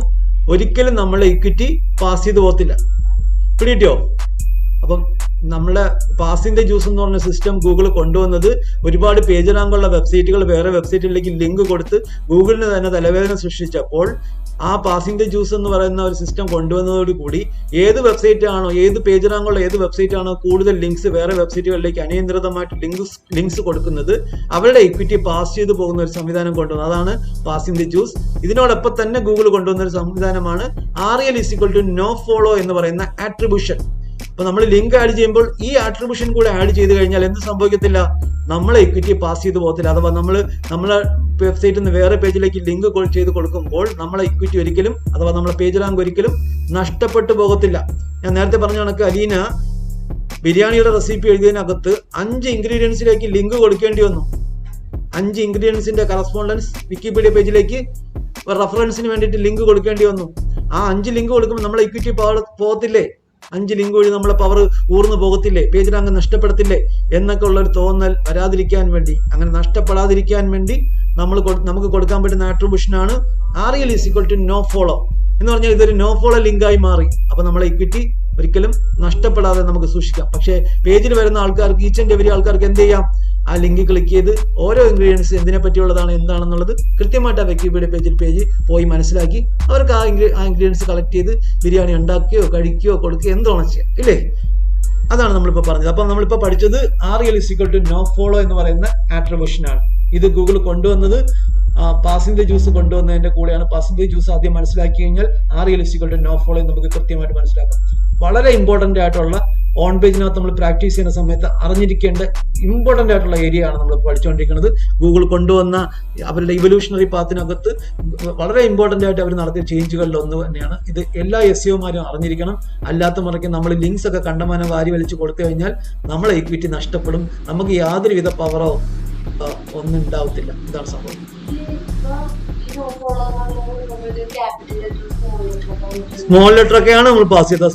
ക്യാപിറ്റൽ ലെറ്റർ കൊടുത്തു കഴിഞ്ഞാൽ അത് ഇൻവാലിഡ് ആവും. HTML-നകത്ത് മിക്ക ടാഗുകളിലും 99% ടാഗുകളിലും ക്യാപിറ്റൽ ലെറ്റർ കൊടുത്തു കഴിഞ്ഞാൽ അത് നിങ്ങൾക്ക് ഉദ്ദേശഫല സൃഷ്ടി നടക്കത്തില്ല, ഉദ്ദേശഫലം സിദ്ധിക്കത്തില്ല എന്നൊക്കെ പറയില്ല. അതുപോലെ കാരണം ഇല്ല, ഇത് ഇപ്പൊ ചോദിച്ചത് ഇവിടെ ഒരു സ്പേസ് കൊടുത്തിട്ടുണ്ട്. അത് ഇവിടെ നമ്മൾ ആ സ്പേസ് കൊടുക്കാതിരുന്നാൽ ഈ ടാഗ് മൊത്തത്തിൽ ഇൻവാലിഡ് ആവും. ചിലപ്പോൾ ഹൈപ്പർ ലിങ്ക് പോലും വർക്ക് ചെയ്യത്തില്ല. അപ്പൊ അത് പേജിന്റെ സോഴ്സ് എടുക്കുമ്പോൾ നിങ്ങൾക്ക് ഒരു എററായിട്ട് തന്നെ നിലനിൽക്കും. അതൊക്കെ ഒരു ബേസിക് സംഭവങ്ങളാണ്. അത് കൃത്യമായിട്ട് തന്നെ പാലിച്ചു പോകുക. കാരണം HTML എന്ന് പറഞ്ഞ ഒരു യൂണിവേഴ്സൽ ലാംഗ്വേജ് ആണ്. നമ്മളെ ഇഷ്ടത്തിനനുസരിച്ച് തന്നെ വളച്ചൊടിച്ചാലൊന്നും പറ്റുകയില്ല. അങ്ങനെ വളച്ചൊടിക്കുമ്പോൾ ഇതുപോലെ സ്പേസ് ഇടേണ്ട സ്ഥലത്ത് സ്പേസ് വരാതിരിക്കുമ്പോൾ സിറ്റുവേഷൻ എന്ന് വെച്ച് കഴിഞ്ഞാൽ നിങ്ങളെ ബ്രൗസറിന് ആ പേജിനകത്ത് നമ്മൾ കൊടുത്തിരിക്കുന്ന ലിങ്ക് കാര്യങ്ങളൊന്നും റെൻഡർ ചെയ്യുമ്പോൾ മനസ്സിലാവത്തില്ല. ബ്രൗസർ റെൻഡർ ചെയ്യുന്നത് വെച്ച് കഴിഞ്ഞാൽ ഇപ്പോൾ alina.com ഒരു വെബ്സൈറ്റ് ആയിട്ട് നിലനിൽക്കുന്നത് എങ്ങനെയാണ്? അലീന ആദ്യം ഒരു ഡൊമൈൻ പർച്ചേസ് ചെയ്തു, അതിനുവേണ്ടി ഒരു ഹോസ്റ്റിംഗ് സ്പേസ് പർച്ചേസ് ചെയ്തു, അലീനയുടെ പേജുകൾ റെഡിയാക്കി അതിലേക്ക് അപ്ലോഡ് ചെയ്തിട്ട് ആ നെയിം സെർവർ വഴിയാണ് ലിങ്ക് ചെയ്യുക. അപ്പോൾ ആരെങ്കിലും alina.com അടിക്കുമ്പോൾ നിങ്ങളുടെ കമ്പ്യൂട്ടറിന് അടിക്കുന്ന ആളിന്റെ കമ്പ്യൂട്ടറിൽ നിന്ന് ഒരു റിക്വസ്റ്റ് നെയിം സെർവറിലേക്ക് പോകുന്നു. സെർവറിൽ നിന്ന് ആ ഫയൽസ് ട്രാൻസ്ഫർ ചെയ്ത് ഇവിടെ കൊണ്ടുവരുന്നു. ബ്രൗസറാണ് അതിനെ ഇത് ചെയ്ത് വരിക. ബ്രൗസർ എന്ന് പറയുമ്പോൾ ഒന്നുകിൽ ഫയർഫോക്സ് അല്ലെങ്കിൽ ക്രോം ആണ് അതിനെ റെൻഡർ ചെയ്ത് തരിക. അതിനകത്ത് നിങ്ങൾ എഴുതിക്കുന്ന HTML കോഡുകൾ തെറ്റാണെന്നുണ്ടെങ്കിൽ ആ റെൻഡറിങ്ങിനകത്ത് ആ തെറ്റുള്ള കോഡുകൾ വർക്ക് ചെയ്യത്തില്ല. അപ്പൊ ആ കോഡ് എന്ത് ഫീച്ചറാണോ ഉദ്ദേശിക്കുന്നത് അത് വർക്ക് ചെയ്യുന്ന തരത്തിൽ മൊത്തത്തിൽ അത് നിങ്ങളുടെ വെബ്സൈറ്റിന്റെ ഒരു എററായിട്ട് നിലനിൽക്കും. മനസ്സിലാകും? അങ്ങനെ സ്പേസ് ഒക്കെ വളരെ ഇമ്പോർട്ടൻ്റ് ആണ് കൊടുക്കേണ്ടത്. സ്പേസ് കൊടുക്കാതിരുന്നു കഴിഞ്ഞാൽ മൊത്തത്തിൽ ആങ്കർ ടാഗിനെ ബാധിക്കും എന്നുള്ളത് കൃത്യമായിട്ട് മനസ്സിലാക്കുക. അതൊക്കെ ബേസിക് HTML-ന്റെ കൂടെ ഉള്ളതാണ്. നമ്മൾ പഠിച്ചു പോയിരിക്കുന്ന HTML-നകത്ത് നമ്മൾ പ്രാവർത്തിയാക്കേണ്ട കാര്യം. കാരണം അതൊരു യൂണിവേഴ്സൽ ലാംഗ്വേജ് ആണ്. നമ്മളെ ഇഷ്ടത്തിനനുസരിച്ച് മാറ്റി വളച്ചൊടിക്കാൻ നമുക്ക് പറ്റത്തില്ല, അതിനുള്ള അവസരം തരുന്നില്ല. അവിടെ നമ്മളെ സഹായിക്കേണ്ട ബാധ്യതയാണ് ബ്രൗസറുകൾക്കുള്ളത്. നമ്മളെ പേജിനെ കൃത്യമായിട്ട് റെൻഡർ ചെയ്ത് യൂസറിന്റെ ഫ്രണ്ടിൽ കാണിച്ചു കൊടുക്കുക എന്നുള്ള ഉദ്ദേശമാണ് ബ്രൗസറുകൾക്കുള്ളത്. നമ്മൾ വളച്ചൊടിക്കുന്ന ടാഗുകൾ നമ്മളെ ബ്രൗസറിനെ മനസ്സിലാക്കാൻ പറ്റില്ലെങ്കിൽ നമുക്ക് തന്നെയാണ് നഷ്ടം. കോമൺ ആയിട്ട് നമ്മൾ ഉപയോഗിക്കുന്ന ലാംഗ്വേജ് ആണ്. ഓക്കെ, തിരിച്ചു വരാം. ഒരു ഡൗട്ട് ഉണ്ട്. ആരാണ്? ഈ ഷിഫാന. ഷിഫാന, ചോദിച്ചോളൂ. ഈ നമ്മള് ഇപ്പൊ ഈ ഗൂഗിളിലോട്ടുള്ള ലിങ്ക് ഈ ഹൈപ്പർ ലിങ്ക് വഴി കാണിച്ചിട്ടില്ലേ, അത് പക്ഷെ നോ ഫോളോ എന്ന് പറഞ്ഞാൽ കൊടുക്കുകയും ചെയ്തിട്ടുണ്ട്. ബട്ട് സ്റ്റിൽ നമ്മൾ ആ ലിങ്ക് ക്ലിക്ക് ചെയ്ത് നമ്മൾ ആ സൈറ്റ് റെഫർ ചെയ്യല്ലേ ചെയ്യണത്. അപ്പൊ ലിങ്ക് ക്ലിക്ക് ചെയ്യുന്ന ഒരാളിന് ഇത് ഫോളോ ആണോ നോ ഫോളോ ഒന്നും അറിയാൻ പറ്റത്തില്ല. നോർമലി ഒരു യൂസർ എങ്ങനെയാണ് ക്ലിക്ക് ചെയ്ത് പോണത് അങ്ങനെ തന്നെ വർക്ക് ആയിക്കോളും. ഇപ്പം അലീനയുടെ റെസിപ്പി വായിക്കാൻ വരുന്ന ഷിഫാന അതിൽ ക്ലിക്ക് ചെയ്യാൻ നേരത്തെ ഇത് നോ ഫോളോ ലിങ്ക് ആണോ ഡു ഫോളോ ലിങ്ക് ആണോ എന്ന് അറിയാനേ പറ്റത്തില്ല. അത് യൂസറിനെ സംബന്ധിച്ചോളം വിസിബിൾ അല്ല, അതിന്റെ കോർഡിനകത്ത് മാത്രമേ അറിയുന്നുള്ളൂ. പക്ഷെ അവിടെ ക്ലിക്ക് ചെയ്ത് പോകുമ്പോഴോ അത് അങ്ങനെ ഒരു ലിങ്ക് കൊടുത്തേക്കുമ്പോഴോ ഒരു യൂസറിനെ സംബന്ധിച്ചോളം അത് ഒരു ബോധർ ആവശ്യമില്ല. ക്ലിക്ക് ചെയ്ത് അത് പോയിരിക്കും, ഒരു പ്രശ്നവുമില്ല. പക്ഷെ ഒരിക്കലും ആ ക്ലിക്ക് ചെയ്ത് പോകുന്ന ഒരാൾ വഴി ഇക്വിറ്റി പാസ് ചെയ്ത് പോകത്തില്ല എന്നുള്ളതാണ്. ക്ലിയർ ആയി ഷിഫാന? ഓക്കെ, ഒരിക്കലും യൂസറിന് ഇത് മനസ്സിലാകുകയോ ഒന്നും ചെയ്യത്തില്ല. പക്ഷെ നമ്മൾ എന്താ ചെയ്യണം, നമ്മളെ വെബ്സൈറ്റിൽ നിന്ന് ലിങ്ക് നമ്മൾ കൊടുക്കുമ്പോൾ അത് റെക്കമെൻഡ് ചെയ്യുന്ന ലിങ്ക് അല്ല, നമ്മൾക്ക് റെക്കമെൻഡ് ചെയ്യാനുള്ള ലിങ്ക് അല്ലെന്നുണ്ടെങ്കിൽ നമ്മൾ ഉറപ്പായിട്ടും REL നോ ഫോളോ കൊടുക്കുക. ഇനി വിശ്വാസയോഗ്യത കൂടിയ വെബ്സൈറ്റുകളുണ്ട്. ഉദാഹരണത്തിന് നമ്മൾ 3 നിലയുടെ മുകളിൽ ഇരിക്കുന്ന ടാങ്ക് ആണെങ്കിൽ വിക്കിപീഡിയ പോലെയുള്ള വലിയ വലിയ വെബ്സൈറ്റുകൾ, ഇപ്പോൾ ഗൂഗിളിലേക്ക് ഒരു ലിങ്ക് കൊടുക്കുമ്പോൾ നോ ഫോളോ കൊടുക്കേണ്ട ആവശ്യമുണ്ടോ എന്ന് ചോദിച്ചു കഴിഞ്ഞാൽ ഞാൻ പറയും കൊടുക്കേണ്ട ആവശ്യമില്ല. കാരണം നമ്മളെ 3 നിലയുടെ മുകളിൽ ഇരിക്കുന്ന ടാങ്കിൽ നിന്ന് 300 നിലയുടെ മുകളിൽ ഇരിക്കുന്ന ടാങ്കിലേക്ക് വെള്ളം ഒരിക്കലും അടിച്ചു കയറാൻ പോകുന്നില്ല. എന്ന് പറഞ്ഞാൽ നമ്മൾ 3 നിലയിൽ മുകളിൽ ഇരിക്കുന്ന ടാങ്ക് ആണെങ്കിൽ ഗൂഗിൾ 300 നിലയുടെ മുകളിൽ അല്ലെങ്കിൽ 3000 നിലയുടെ മുകളിൽ ഇരിക്കുന്ന ടാങ്കാണ്. അപ്പൊ എന്താ സംഭവിക്കുക, നമ്മളിന്ന് ഒരു ലിങ്ക് അങ്ങോട്ട് പോകുമ്പോൾ അത് no follow link, no follow attribution add ചെയ്യാത്ത ലിങ്ക് ആണെങ്കിലും പ്രശ്നമില്ല. പക്ഷെ ഗൂഗിൾ അവിടെ പറയുന്ന ഒരു സ്റ്റേറ്റ്മെന്റ് ഇതാണ്, ട്രസ്റ്റ് വർത്തി അല്ലാത്ത വെബ്സൈറ്റുകളിലേക്ക് കൊടുക്കുമ്പോൾ മാത്രം നിങ്ങൾ നോ ഫോളോ കൊടുത്താൽ മതി എന്ന് പറയുന്നു. വിശ്വാസ യോഗ്യത കുറഞ്ഞ വെബ്സൈറ്റ് എന്ന് അവർ ഉദ്ദേശിക്കുന്നത് പേജ് റാങ്ക് കുറഞ്ഞ വെബ്സൈറ്റ്. നിങ്ങളെക്കാളും പേജ് റാങ്ക് കുറഞ്ഞ വെബ്സൈറ്റുകളിലേക്ക് കൊടുക്കുമ്പോൾ നിങ്ങൾ ഉറപ്പായിട്ട് നിങ്ങൾ എന്ത് ആഡ് ചെയ്യണം, നോ ഫോളോ ആഡ് ചെയ്യണം. പ്രത്യേകിച്ച് നിങ്ങളുടെ അതേ ടോപ്പിക്കുള്ള ലിങ്ക് ആണെങ്കിൽ. ഇനി അവിടെ ഒരു സിറ്റുവേഷൻ ഉണ്ട്, ഇത് പഠിപ്പിക്കുന്ന ഒരു സിറ്റുവേഷൻ വീണ്ടും വരുന്നുണ്ട്. ഓൺ പേജ് പഠിപ്പിക്കുമ്പോൾ നമ്മൾ ആങ്കർ ടെക്സ്റ്റ് ഒപ്റ്റിമൈസേഷൻ പഠിപ്പിക്കുന്നുണ്ട്. ഓൺ പേജ് എന്ന് പറഞ്ഞാൽ എന്താണെന്ന് അറിയാലോ അശ്വതി? ഓൺ പേജ് എന്ന് പറഞ്ഞാൽ നമ്മൾ SEO ചെയ്യുന്നതിന്റെ ഭാഗമായിട്ട് നമ്മൾ വെബ്സൈറ്റിനകത്ത് വരുന്ന മാറ്റങ്ങളെല്ലാം കൂടെ ചേർത്ത് പറയുന്ന പേരാണ് ഓൺ പേജ്. അതിനകത്ത് വരുന്ന ഒരു സെഗ്മെന്റ് ആണ് ആങ്കർ ടെക്സ്റ്റ് ഒപ്റ്റിമൈസേഷൻ. അത് പഠിപ്പിക്കുമ്പോൾ ഞാൻ ഇത് ഒരിക്കൽ കൂടെ പറയുന്നുണ്ട്. ആ പഠിപ്പിക്കുന്ന സമയത്ത് പറയാൻ ഉദ്ദേശിക്കുന്ന കാര്യമാണ്, എന്നാൽ ഇപ്പോൾ അതൊന്ന് പറയാം. നമ്മളെ വെബ്സൈറ്റിനകത്ത് നോ ഫോളോ ആട്രിബ്യൂഷൻ ആഡ് ചെയ്യുന്ന വഴി നമ്മളെ ഇക്വിറ്റി ഒരിക്കലും പാസ് ചെയ്യത്തില്ല എന്നാണ് ഞാൻ പറഞ്ഞു വരുന്നത്.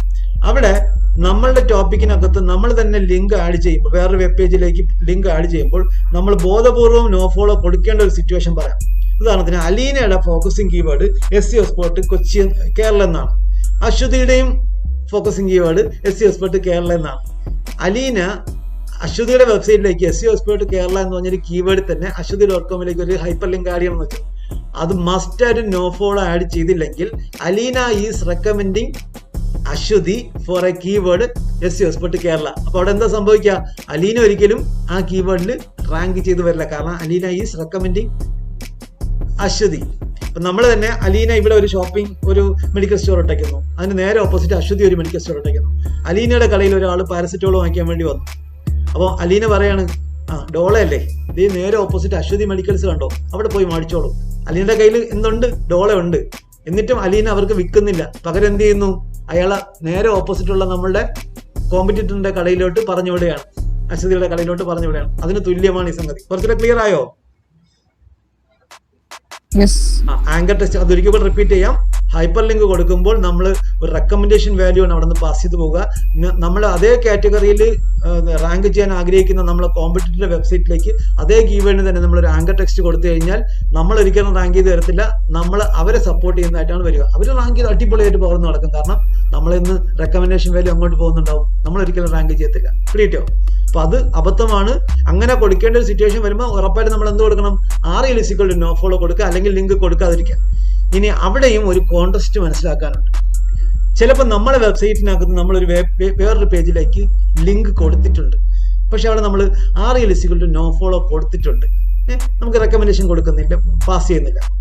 എന്നാൽ അലീനയുടെ വെബ്സൈറ്റിൽ എത്തിയ ഒരാൾ ആ ലിങ്ക് ക്ലിക്ക് ചെയ്ത് മറ്റേ വെബ്സൈറ്റിലേക്ക് പോയി.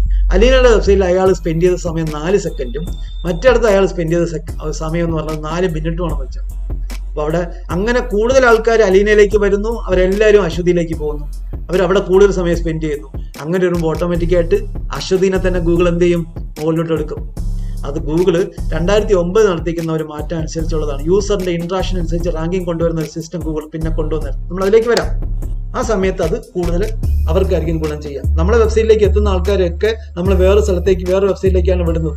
നമ്മളെക്കാളും കൂടുതൽ സമയം അവിടെ അവർ സ്പെൻഡ് ചെയ്യുന്നുണ്ടെങ്കിൽ നമ്മൾ തഴയപ്പെടും, അവർ മെച്ചമാക്കപ്പെടും. പിടിയിട്ടു തിരിച്ചു വരാം. ഇതാ ഞാൻ ഉദ്ദേശിച്ചത് ചോദിക്കാം. Okay right. അപ്പൊ ക്ലിയർ ആയല്ലോ, മുമ്പോട്ട് പോകാം. അവിടെ REL = no follow കൊടുത്തിരുന്നാലും യൂസറിന്റെ ഇന്ററാക്ഷൻ അങ്ങനെ ആകുമ്പോൾ ഗൂഗിൾ എന്ത് ചെയ്യും, യൂസറിന്റെ കൂടെ നിൽക്കും എന്നുള്ളതാണ്. യൂസറിന്റെ ഇന്ററാക്ഷൻ എങ്ങനെയാണോ അതിനനുസരിച്ച് അവര്, കാരണം അതിനകത്ത് AI സിസ്റ്റം വരെ ഉണ്ട്. ആർട്ടിഫിഷ്യൽ ഇന്റലിജൻസ് സിസ്റ്റം ഉപയോഗിച്ചുകൊണ്ട് ആൾക്കാർ സെർച്ച് ചെയ്യുന്ന ടേംസ് മനസ്സിലാക്കി അതിനനുസരിച്ച് പ്രവർത്തിക്കുന്ന ഗൂഗിളാണ് ഇപ്പോഴുള്ളത്. അപ്പൊ എന്താ ചെയ്യണത്, ആൾക്കാരുടെ ഇൻട്രസ്റ്റിന് കുറച്ച് പ്രാധാന്യം ഗൂഗിൾ കൊടുത്തോണ്ടേ ഇരിക്കുന്നുണ്ട്. അത് ഇനി നമ്മൾ പഠിക്കുന്ന അപ്ഡേഷനകത്ത് വരും. 2009 അത് വന്നത്. നമ്മളിപ്പോ എവിടെ നിൽക്കണതേ ഉള്ളൂ, ഒരു 2004-05 നിൽക്കണതേ ഉള്ളൂ. അപ്പൊ നമ്മൾ തിരിച്ചു വരാം. കണ്ടന്റ് സ്പെസിഫിക് ആയിരുന്നത് ലിങ്ക് സ്പെസിഫിക് ആക്കി, ക്വാളിറ്റി ലിങ്ക് സ്പെസിഫിക് ആക്കി, പാസിംഗ് ദ ജ്യൂസ് പഠിച്ചു, REL = no follow എന്നുള്ള ആട്രിബ്യൂഷൻ പഠിച്ചു. ഇങ്ങനെ പല രീതിയിൽ അവരുടെ സെർച്ച് എഞ്ചിൻസിന്റെ മാറ്റങ്ങൾ അവർ നടത്തിക്കൊണ്ടിരുന്ന സമയത്ത് ഗൂഗിൾ എന്താ ചെയ്യുന്നത് വെച്ച് കഴിഞ്ഞാൽ, സെർച്ച് എഞ്ചിൻസ് ഒന്ന് ഹിറ്റ് ആയപ്പോൾ അവരുടെ അഡ്വർടൈസ്മെന്റ് പോളിസി പ്രോഗ്രാം സ്റ്റാർട്ട് ചെയ്ത് അതൊക്കെ ഒന്ന് ഇതാക്കാൻ തുടങ്ങി. അതിന്റെ പേരാണ് ഗൂഗിൾ ആഡ്വേർഡ്സ്. ഈ അടുത്ത ആ സമയങ്ങളിൽ ഗൂഗിൾ ഒരുപാട് ചേഞ്ചസ് അൽഗോരിതത്തിനകത്ത് വരുത്താൻ ശ്രമിച്ചെങ്കിലും മിക്ക ചേഞ്ചസും അവർ പേടിച്ച് പഠിച്ചാണ് നടത്തിയത്. സ്റ്റേറ്റ്മെന്റ് ഒരിക്കലും പറയാം, ഒരു 2004, 5, 6, 7, 8 കാലഘട്ടത്തിൽ 8 വരെയൊക്കെ മിക്ക ചേഞ്ചസ് ഒരുപാട് ചേഞ്ചസ് അവരുടെ സെർച്ച് എഞ്ചിനകത്ത് വരുത്തിയെങ്കിലും അവരുടെ സെർച്ച് എഞ്ചിനായിട്ട് പോലും സെർച്ച് എഞ്ചിനകത്ത് അവർ പല മാറ്റങ്ങൾ വരുത്തുമ്പോഴും അവരെ ഉള്ളിൻ്റെ ഉള്ളിൽ എന്തായിരുന്നു, പേടിയായിരുന്നു. എന്തിനാണ് ഗൂഗിൾ അവരുടെ സെർച്ച് എഞ്ചിനകത്ത് മാറ്റങ്ങൾ വരുത്താൻ നേരത്ത് പേടിച്ചത് എന്നുള്ളതാണ് നമ്മൾ ഇനി പഠിക്കാൻ പോണ കാര്യം. സംഭവം ഇതാണ്, അവരൊരു അഡ്വർടൈസ്മെന്റ് ഒരു പ്രോഗ്രാം സ്റ്റാർട്ട് ചെയ്തു. അതിന്റെ പേരാണ് ഗൂഗിൾ ആഡ്വേഴ്സ്. ഇപ്പോഴും ആ പ്രോഗ്രാം ഉണ്ട്. ഇപ്പൊ ഗൂഗിൾ ആഡ്സ് എന്നാ പറയാ. നമുക്കൊരു വെബ്സൈറ്റ് ഉണ്ടെങ്കിൽ നമ്മൾ വിൽക്കുന്ന പ്രോഡക്റ്റിനെ പറ്റിയോ നമ്മൾ പ്രൊവൈഡ് ചെയ്യുന്ന സർവീസിനെ പറ്റിയോ ഗൂഗിൾ വഴി അഡ്വർടൈസ് ചെയ്യാനുള്ള ഒരു ഓപ്ഷനാണ് ഗൂഗിൾ അതുവഴി തുറന്നു വന്നത്. ഗൂഗിൾ ആഡ്വേഴ്സ് എന്നാണ് അതിനെ പറയുന്ന പേര്.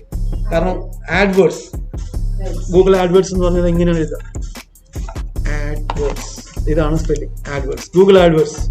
ഗൂഗിൾ ആഡ്വേഴ്സ് എന്ന് അടിക്കുമ്പോൾ തന്നെ നമുക്ക് ഗൂഗിൾ ആഡ്വേഴ്സിന്റെ പറ്റിയുള്ള പേജും കാര്യങ്ങളും കിട്ടും.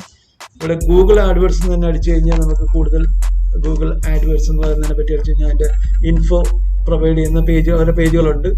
കൂടുതൽ ബിസിനസ്, നിങ്ങൾക്ക് ഗൂഗിളിൽ നിന്ന് തന്നെ കൂടുതൽ കസ്റ്റമേഴ്സിനെ കിട്ടാൻ വേണ്ടി ഗൂഗിൾ തന്നെ തുടങ്ങി വെച്ചിരിക്കുന്ന ഒരു അഡ്വർടൈസ്മെന്റ് പ്രോഗ്രാമാണ് ഗൂഗിൾ ആഡ്വേഴ്സ്. ഇത് പഴയ പേരാണ് ഗൂഗിൾ ആഡ്സ് എന്നാണ് ഇപ്പൊ ഇതിന്റെ പേര്, Google Ads. Now AdWords is now Google Ad എന്ന് ഗൂഗിൾ തന്നെ ഇവിടെ പറയുന്നുണ്ടോ, Google AdWords is now Google Ads. നേരത്തെ ഇതിന്റെ പേര് ഗൂഗിൾ ആഡ്വേഴ്സ് എന്നായിരുന്നു, ഇപ്പൊ അവർ ഗൂഗിൾ ആഡ്സ് എന്നാക്കിയിട്ടുണ്ട്.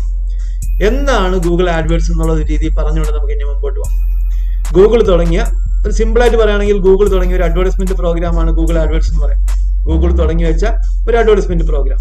ഈ അഡ്വർടൈസ്മെന്റ് പ്രോഗ്രാമിന്റെ പ്രത്യേകത, നമ്മൾക്കൊരു വെബ്സൈറ്റ് ഉണ്ടെങ്കിൽ ആ വെബ്സൈറ്റിനെ ഗൂഗിൾ വഴി തന്നെ നമുക്ക് പ്രൊമോട്ട് ചെയ്യാം. പൈസ കൊടുക്കണം കേട്ടോ, കാശ് കൊടുത്തുകൊണ്ട് പ്രൊമോട്ട് ചെയ്യാനുള്ള ഒരു അഡ്വർടൈസ്മെന്റ് പ്രോഗ്രാം. ഇത് എന്താ സംഭവിച്ചെന്ന് വെച്ച് കഴിഞ്ഞാൽ, ഗൂഗിൾ സെർച്ച് എഞ്ചിൻ ഒരു സെർച്ച് എഞ്ചിൻ എന്നുള്ള നിലയ്ക്ക് ആയിരക്കണക്കിന് ആൾക്കാർ ഉപയോഗിച്ചു നിന്ന് ലക്ഷങ്ങളിലേക്ക് കടന്നപ്പോൾ അവരെന്ത് ചെയ്തു, അതിനകത്ത് ആഡ് കൊടുക്കാൻ തീരുമാനിച്ചു. കാരണം അവർക്ക് റവന്യൂ ആണല്ലോ, അതിന് വേണ്ടിയിട്ടാണ് ആഡ് കൊടുക്കുക. അപ്പൊ നമ്മൾക്ക് എന്തെങ്കിലും ഒരു വെബ്സൈറ്റോ പ്രോഡക്റ്റോ ഉണ്ടെങ്കിൽ നമുക്ക് എന്ത് ചെയ്യാം, ഗൂഗിളിന്റെ ആഡ്വേർഡ്സിനകത്ത് സൈൻ അപ്പ് ചെയ്ത് അതുവഴി സെല്ല് ചെയ്യാം, അതുവഴി നമ്മുടെ അഡ്വർടൈസ്മെന്റ് കൊടുക്കാം. ആ അഡ്വർടൈസ്മെന്റ് കൂടുതൽ ആൾക്കാരുടെ മുമ്പിലേക്ക് എത്തുമ്പോൾ അവർ ക്ലിക്ക് ചെയ്ത് നമ്മുടെ വെബ്സൈറ്റിലേക്ക് എത്തുകയും പ്രോഡക്റ്റ് വാങ്ങിക്കാനുള്ള സാധ്യത. തെളിച്ച് പറഞ്ഞാൽ ഇപ്പൊ അശ്വതിക്ക് ഒരു ബിസിനസ് ഉണ്ട്. അശ്വതി ഒരു വാച്ച് സെല്ല് ചെയ്യുന്ന വെബ്സൈറ്റ് തുടങ്ങി, കുറെ വാച്ചുകൾ വാങ്ങിച്ചു. ആ വാച്ചൊക്കെ വെബ്സൈറ്റിനകത്ത് ഡിസ്പ്ലേ ചെയ്ത് ഒരു വെബ്സൈറ്റ് സ്റ്റാർട്ട് ചെയ്ത് ഷോപ്പിംഗ് കാർട്ടൊക്കെ ഇട്ടിട്ട് ആ വാച്ചുകളുടെ പിക്ചറൊക്കെ ഇട്ടിട്ട് അതിന്റെ ഡിസ്ക്രിപ്ഷനൊക്കെ കൊടുത്തിട്ട് വിൽക്കാൻ തുടങ്ങി. ashwati.com is A watch selling website. അപ്പൊ അതിനെയൊക്കെ ഒപ്റ്റിമൈസ് ചെയ്തു. അശ്വതിക്ക് വേണമെങ്കിൽ ഈ വെബ്സൈറ്റിനെ ഗൂഗിൾ വഴി പ്രൊമോട്ട് ചെയ്യാം. അതിനെന്ത് ചെയ്യണം, അശ്വതി ആദ്യം ഒരു ഗൂഗിൾ അക്കൗണ്ട് ക്രിയേറ്റ് ചെയ്തിട്ട് ആഡ്വേർഡ്സിനകത്ത് ലോഗിൻ ചെയ്യുക. ആ ആഡ്വേർഡ്സ് അക്കൗണ്ടിനകത്ത് സെറ്റിംഗ്സ് ഒക്കെ കസ്റ്റമൈസ് ചെയ്തിട്ട് അതിനകത്ത് കുറച്ച് പേയ്മെന്റ് കൊടുക്കുക. ഇപ്പോൾ ഒരു ബേസിക് പേയ്മെന്റ് എത്രയാണെന്ന് വെച്ച് കഴിഞ്ഞാൽ 500 രൂപ വെച്ച് നിങ്ങൾക്ക് കൊടുക്കാം. മിനിമം പേയ്മെന്റ് 500 രൂപയാണെന്ന് വെച്ചാൽ 500 രൂപ പേ ചെയ്തു, ഒരു ആഡ് ക്യാമ്പയിൻ ക്രിയേറ്റ് ചെയ്തു. ആ ക്യാമ്പയിനകത്ത് അശ്വതിയെ പറ്റിയുള്ള പേജിന്റെ ഡീറ്റെയിൽസ്, കാര്യങ്ങൾ, എന്ത് കാറ്റഗറിയാണ്, ഏത് തരത്തിലുള്ള വിസിറ്റാണ് അവർക്ക് വേണ്ടത്, പ്രൊമോഷനാണ് അവർക്ക് വേണ്ടത്, അവരുടെ ആഡ് എവിടെ കാണിക്കണം, ഡിസ്പ്ലേ നെറ്റ്വർക്കുകളിൽ കാണിക്കണോ, സെർച്ച് നെറ്റ്വർക്കുകളിൽ കാണിക്കണോ, ഇതൊക്കെ കസ്റ്റമൈസ് ചെയ്ത് അശ്വതിക്ക് എന്ത് ചെയ്യാം, അശ്വതിയുടെ വാച്ച് സെല് ചെയ്യുന്ന വെബ്സൈറ്റിനെ പ്രൊമോട്ട് ചെയ്യാം. ആ പ്രോഗ്രാമിന്റെ പേരാണ് ഗൂഗിൾ ആഡ്വേർഡ്സ്. അശ്വതിക്ക് വാച്ച് സെല് ചെയ്യുന്ന ഒരു വെബ്സൈറ്റ് ഉണ്ടെങ്കിൽ അശ്വതി ആദ്യം എന്ത് ചെയ്യണം, വെബ്സൈറ്റ് ഒക്കെ റെഡിയാക്കി പേജും പ്രോഡക്റ്റും ഒക്കെ റെഡിയാക്കി കഴിഞ്ഞ് കഴിഞ്ഞാൽ അശ്വതി ഗൂഗിൾ അക്കൗണ്ടിനകത്ത് ലോഗിൻ ചെയ്യുക, ഗൂഗിൾ ആഡ്വേർഡ്സിനകത്ത് പോയി സൈനപ്പ് ചെയ്യുക, ഒരു ക്യാമ്പയിൻ ക്രിയേറ്റ് ചെയ്യുക, അതിന്റെ പേയ്മെന്റ് കൊടുക്കുക. ഇതൊരു പ്രീപെയ്ഡ് പ്രോഗ്രാമാണ്. നമ്മൾ 500 രൂപ കൊടുത്തു കഴിഞ്ഞ് ആ ക്യാമ്പയിൻ ക്രിയേറ്റ് ചെയ്ത് കഴിഞ്ഞാൽ അശ്വതിക്ക് കീവേഡിനനുസരിച്ച് ആഡ് കൊടുക്കാം. എങ്ങനെ ഗൂഗിളിൽ സെർച്ച് ചെയ്യുമ്പോഴാണ് നമ്മൾ ആഡ് കാണിക്കേണ്ടതെന്ന് അശ്വതിക്ക് തന്നെ തീരുമാനിക്കാം. ഇപ്പോൾ ഒരാള് ബൈ വാച്ചസ് ഓൺലൈൻ എന്നടിക്കുമ്പോൾ എൻ്റെ ആഡ് കാണിക്കണമെങ്കിൽ ആ കീവേഡ് ഉൾപ്പെടുത്തി അശ്വതിക്ക് എന്ത് ചെയ്യാം, ആഡ് റൺ ചെയ്യാം. അപ്പോൾ ആരെങ്കിലും ഗൂഗിൾ എടുത്തിട്ട് വാച്ച് വാങ്ങിക്കാൻ വേണ്ടി സെർച്ച് ചെയ്യുമ്പോൾ, സ്മാർട്ട് വാച്ച് വാങ്ങിക്കാൻ വേണ്ടി സെർച്ച് ചെയ്യുമ്പോൾ, ഉദാഹരണത്തിന് OnePlusന്റെ വാച്ച് വാങ്ങിക്കാൻ വേണ്ടി ആഗ്രഹിക്കും, സ്മാർട്ട് വാച്ച് വാങ്ങിക്കാൻ വേണ്ടി ആഗ്രഹിക്കുന്ന ഒരാൾ എന്ത് ചെയ്തു, ഗൂഗിൾ എടുത്തിട്ട് OnePlusന്റെ സ്മാർട്ട് വാച്ചിന് സെർച്ച് ചെയ്തു. അത് നോക്കി അതിൻ്റെ ഒരു മോഡൽ വാങ്ങിച്ച് അല്ലെങ്കിൽ കളർ ചോയ്സ് എടുത്തിട്ട് വാങ്ങിക്കാനാണ് ആദ്യത്തെ ഉദ്ദേശം. ആ തുടക്കത്തിൽ തന്നെ ഗൂഗിൾ ആഡ് കാണിക്കും. ഓക്കെ, ഗൂഗിൾ എടുക്കുമ്പോൾ ഈ കാണിക്കുന്ന ആഡാണ്. നമ്മൾ ചില പ്രോഡക്റ്റ്സ് എടുക്കുമ്പോഴത്തേക്ക് ആഡ് കാണിക്കുന്നുണ്ടാവും. ഉദാഹരണത്തിന് ഇലക്ട്രിക് കെറ്റിൽ ഗൂഗിളിൽ അടിച്ചു, അവിടെ മുകളിൽ കാണിക്കുന്ന ഇതൊക്കെ ഓർഗാനിക് റിസൾട്ടാണ്. പക്ഷെ ഇടയ്ക്കിടയ്ക്ക് ഇവിടെ ആഡ് വരാറുണ്ട്. ചിലപ്പോഴൊക്കെ ഷോപ്പിംഗ് ആഡ് വരാറുണ്ട്, ചിലപ്പോഴൊക്കെ ടെക്സ്റ്റ് ആഡ് വരാറുണ്ട്. നമുക്കത് മാറ്റാം. ഹോം അപ്ലയൻസ് ഒന്ന് സെർച്ച് ചെയ്തു. ഇപ്പോഴും നമ്മൾ ഓർഗാനിക് റിസൾട്ട് മാത്രമേ കാണിക്കുന്നുള്ളൂ. പക്ഷെ ചിലപ്പോൾ താഴെയൊക്കെ പോയി കഴിഞ്ഞാൽ ആഡ് കാണാൻ പറ്റും. എന്താണെന്ന് അറിയത്തില്ല, ഗൂഗിള് മനസ്സിലാക്കി നമ്മൾ സെർച്ച് ചെയ്യുന്ന കാര്യം. നമ്മൾ കുറച്ചു നേരത്തെ ആഡ്വേർഡ്സ് വന്നപ്പോഴത്തേക്ക് ആ പരസ്യം കാണിച്ചായിരുന്നു. വേറെ എന്തെങ്കിലും പറയാം. ഉദാഹരണത്തിന് SEO കമ്പനി ഇന്ത്യ കൊടുത്തു, കണ്ടോ, ഇത് ആഡാണ്. ആഡ് എങ്ങനെ അറിയാൻ പറ്റും? ഇവിടെ ആഡെന്ന് എഴുതിയിട്ടുണ്ടോ? ഇതിന്റെ അർത്ഥം ഇതിങ്ങനെ മാറി മറിഞ്ഞ് വന്നുകൊണ്ടിരിക്കും. ക്ലിയർ ആയിട്ട് പറഞ്ഞു കഴിഞ്ഞാൽ ഈ SEOsolutions.com എന്ന് പറയുന്ന ഈ കമ്പനി അവരെ വെബ്സൈറ്റിനെ ഗൂഗിൾ വഴി അഡ്വർടൈസ് ചെയ്തിരിക്കുന്നു എന്നാണ് അർത്ഥം. അപ്പോൾ നമ്മൾ ഇങ്ങനെ സെർച്ച് ചെയ്യുമ്പോൾ ഈ പരസ്യം ഇവിടെ കാണിക്കുമ്പോൾ ഞാനിപ്പോൾ ഇതിൽ ക്ലിക്ക് ചെയ്ത് കഴിഞ്ഞാൽ അവർക്ക് ഈ കീവേഡിന് വേണ്ടി എത്ര രൂപയാണോ ഗൂഗിളിന് അവർ പേ ചെയ്യുന്നത് ആ എമൗണ്ട് അവരെ പ്രീപെയ്ഡ് എമൗണ്ടിനകത്തുനിന്ന് കട്ട് ചെയ്യും. ആഡ്വേർഡ്സ് എന്ന് പറയുന്നത് അഡ്വർടൈസ്മെന്റ് പ്രോഗ്രാം ആണെന്ന് അത് എഴുതി വെച്ചോളൂ. AdWords is advertisement program. It's a prepaid program. നമ്മൾ ആദ്യം ഗൂഗിളിന് 500 1000 നമ്മളെ പോക്കറ്റിന്റെ കാര്യം അനുസരിച്ച് എത്ര രൂപ വേണമെങ്കിലും ആദ്യമേ പ്രീപെയ്ഡ് ആയിട്ട് അടയ്ക്കണം.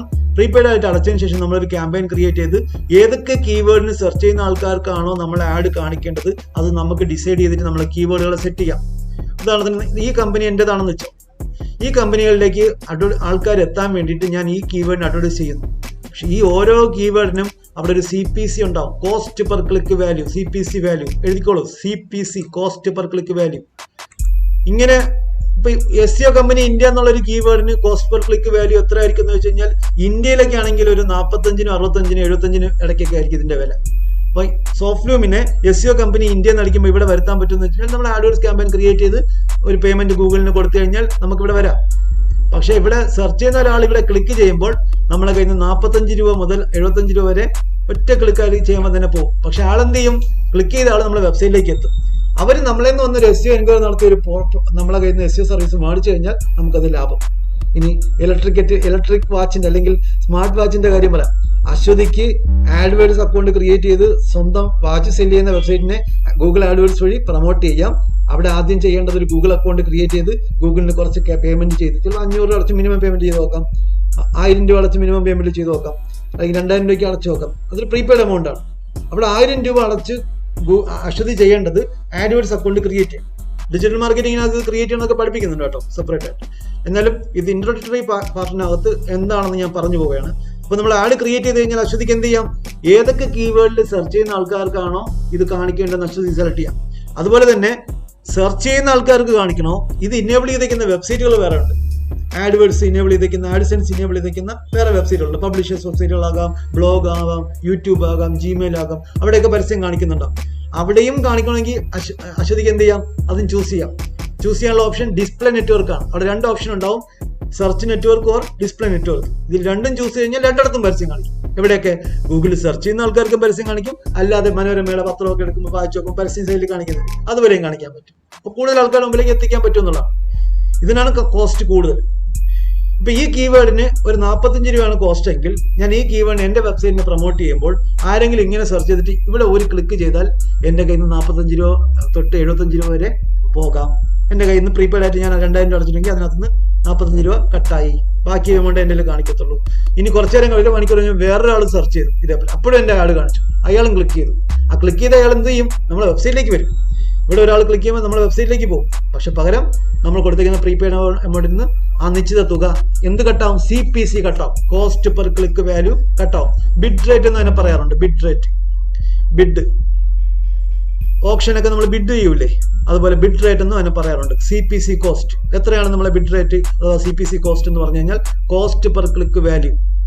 ചില കീവേഡുകൾക്ക് ഭയങ്കര എമൗണ്ട് വരാം. ഉദാഹരണത്തിന് ഇതേ കീവേഡിന് US അഡ്വർടൈസ്മെന്റ് നടത്തുമ്പോൾ ചിലപ്പോൾ അത് 11 മുതൽ 15, $18 വരെ വരാം. അപ്പൊ ഞാൻ ഈ പരസ്യം US കാണിക്കുകയാണെന്നുണ്ടെങ്കിൽ അവിടെ ഉള്ള ഒരാൾ സെർച്ച് ചെയ്യുമ്പോൾ അവർക്ക് എന്ത് കിട്ടാം? അവർക്ക് $18, $18, എനിക്ക് $18 വരെ കട്ട് ചെയ്യാം. ഒരു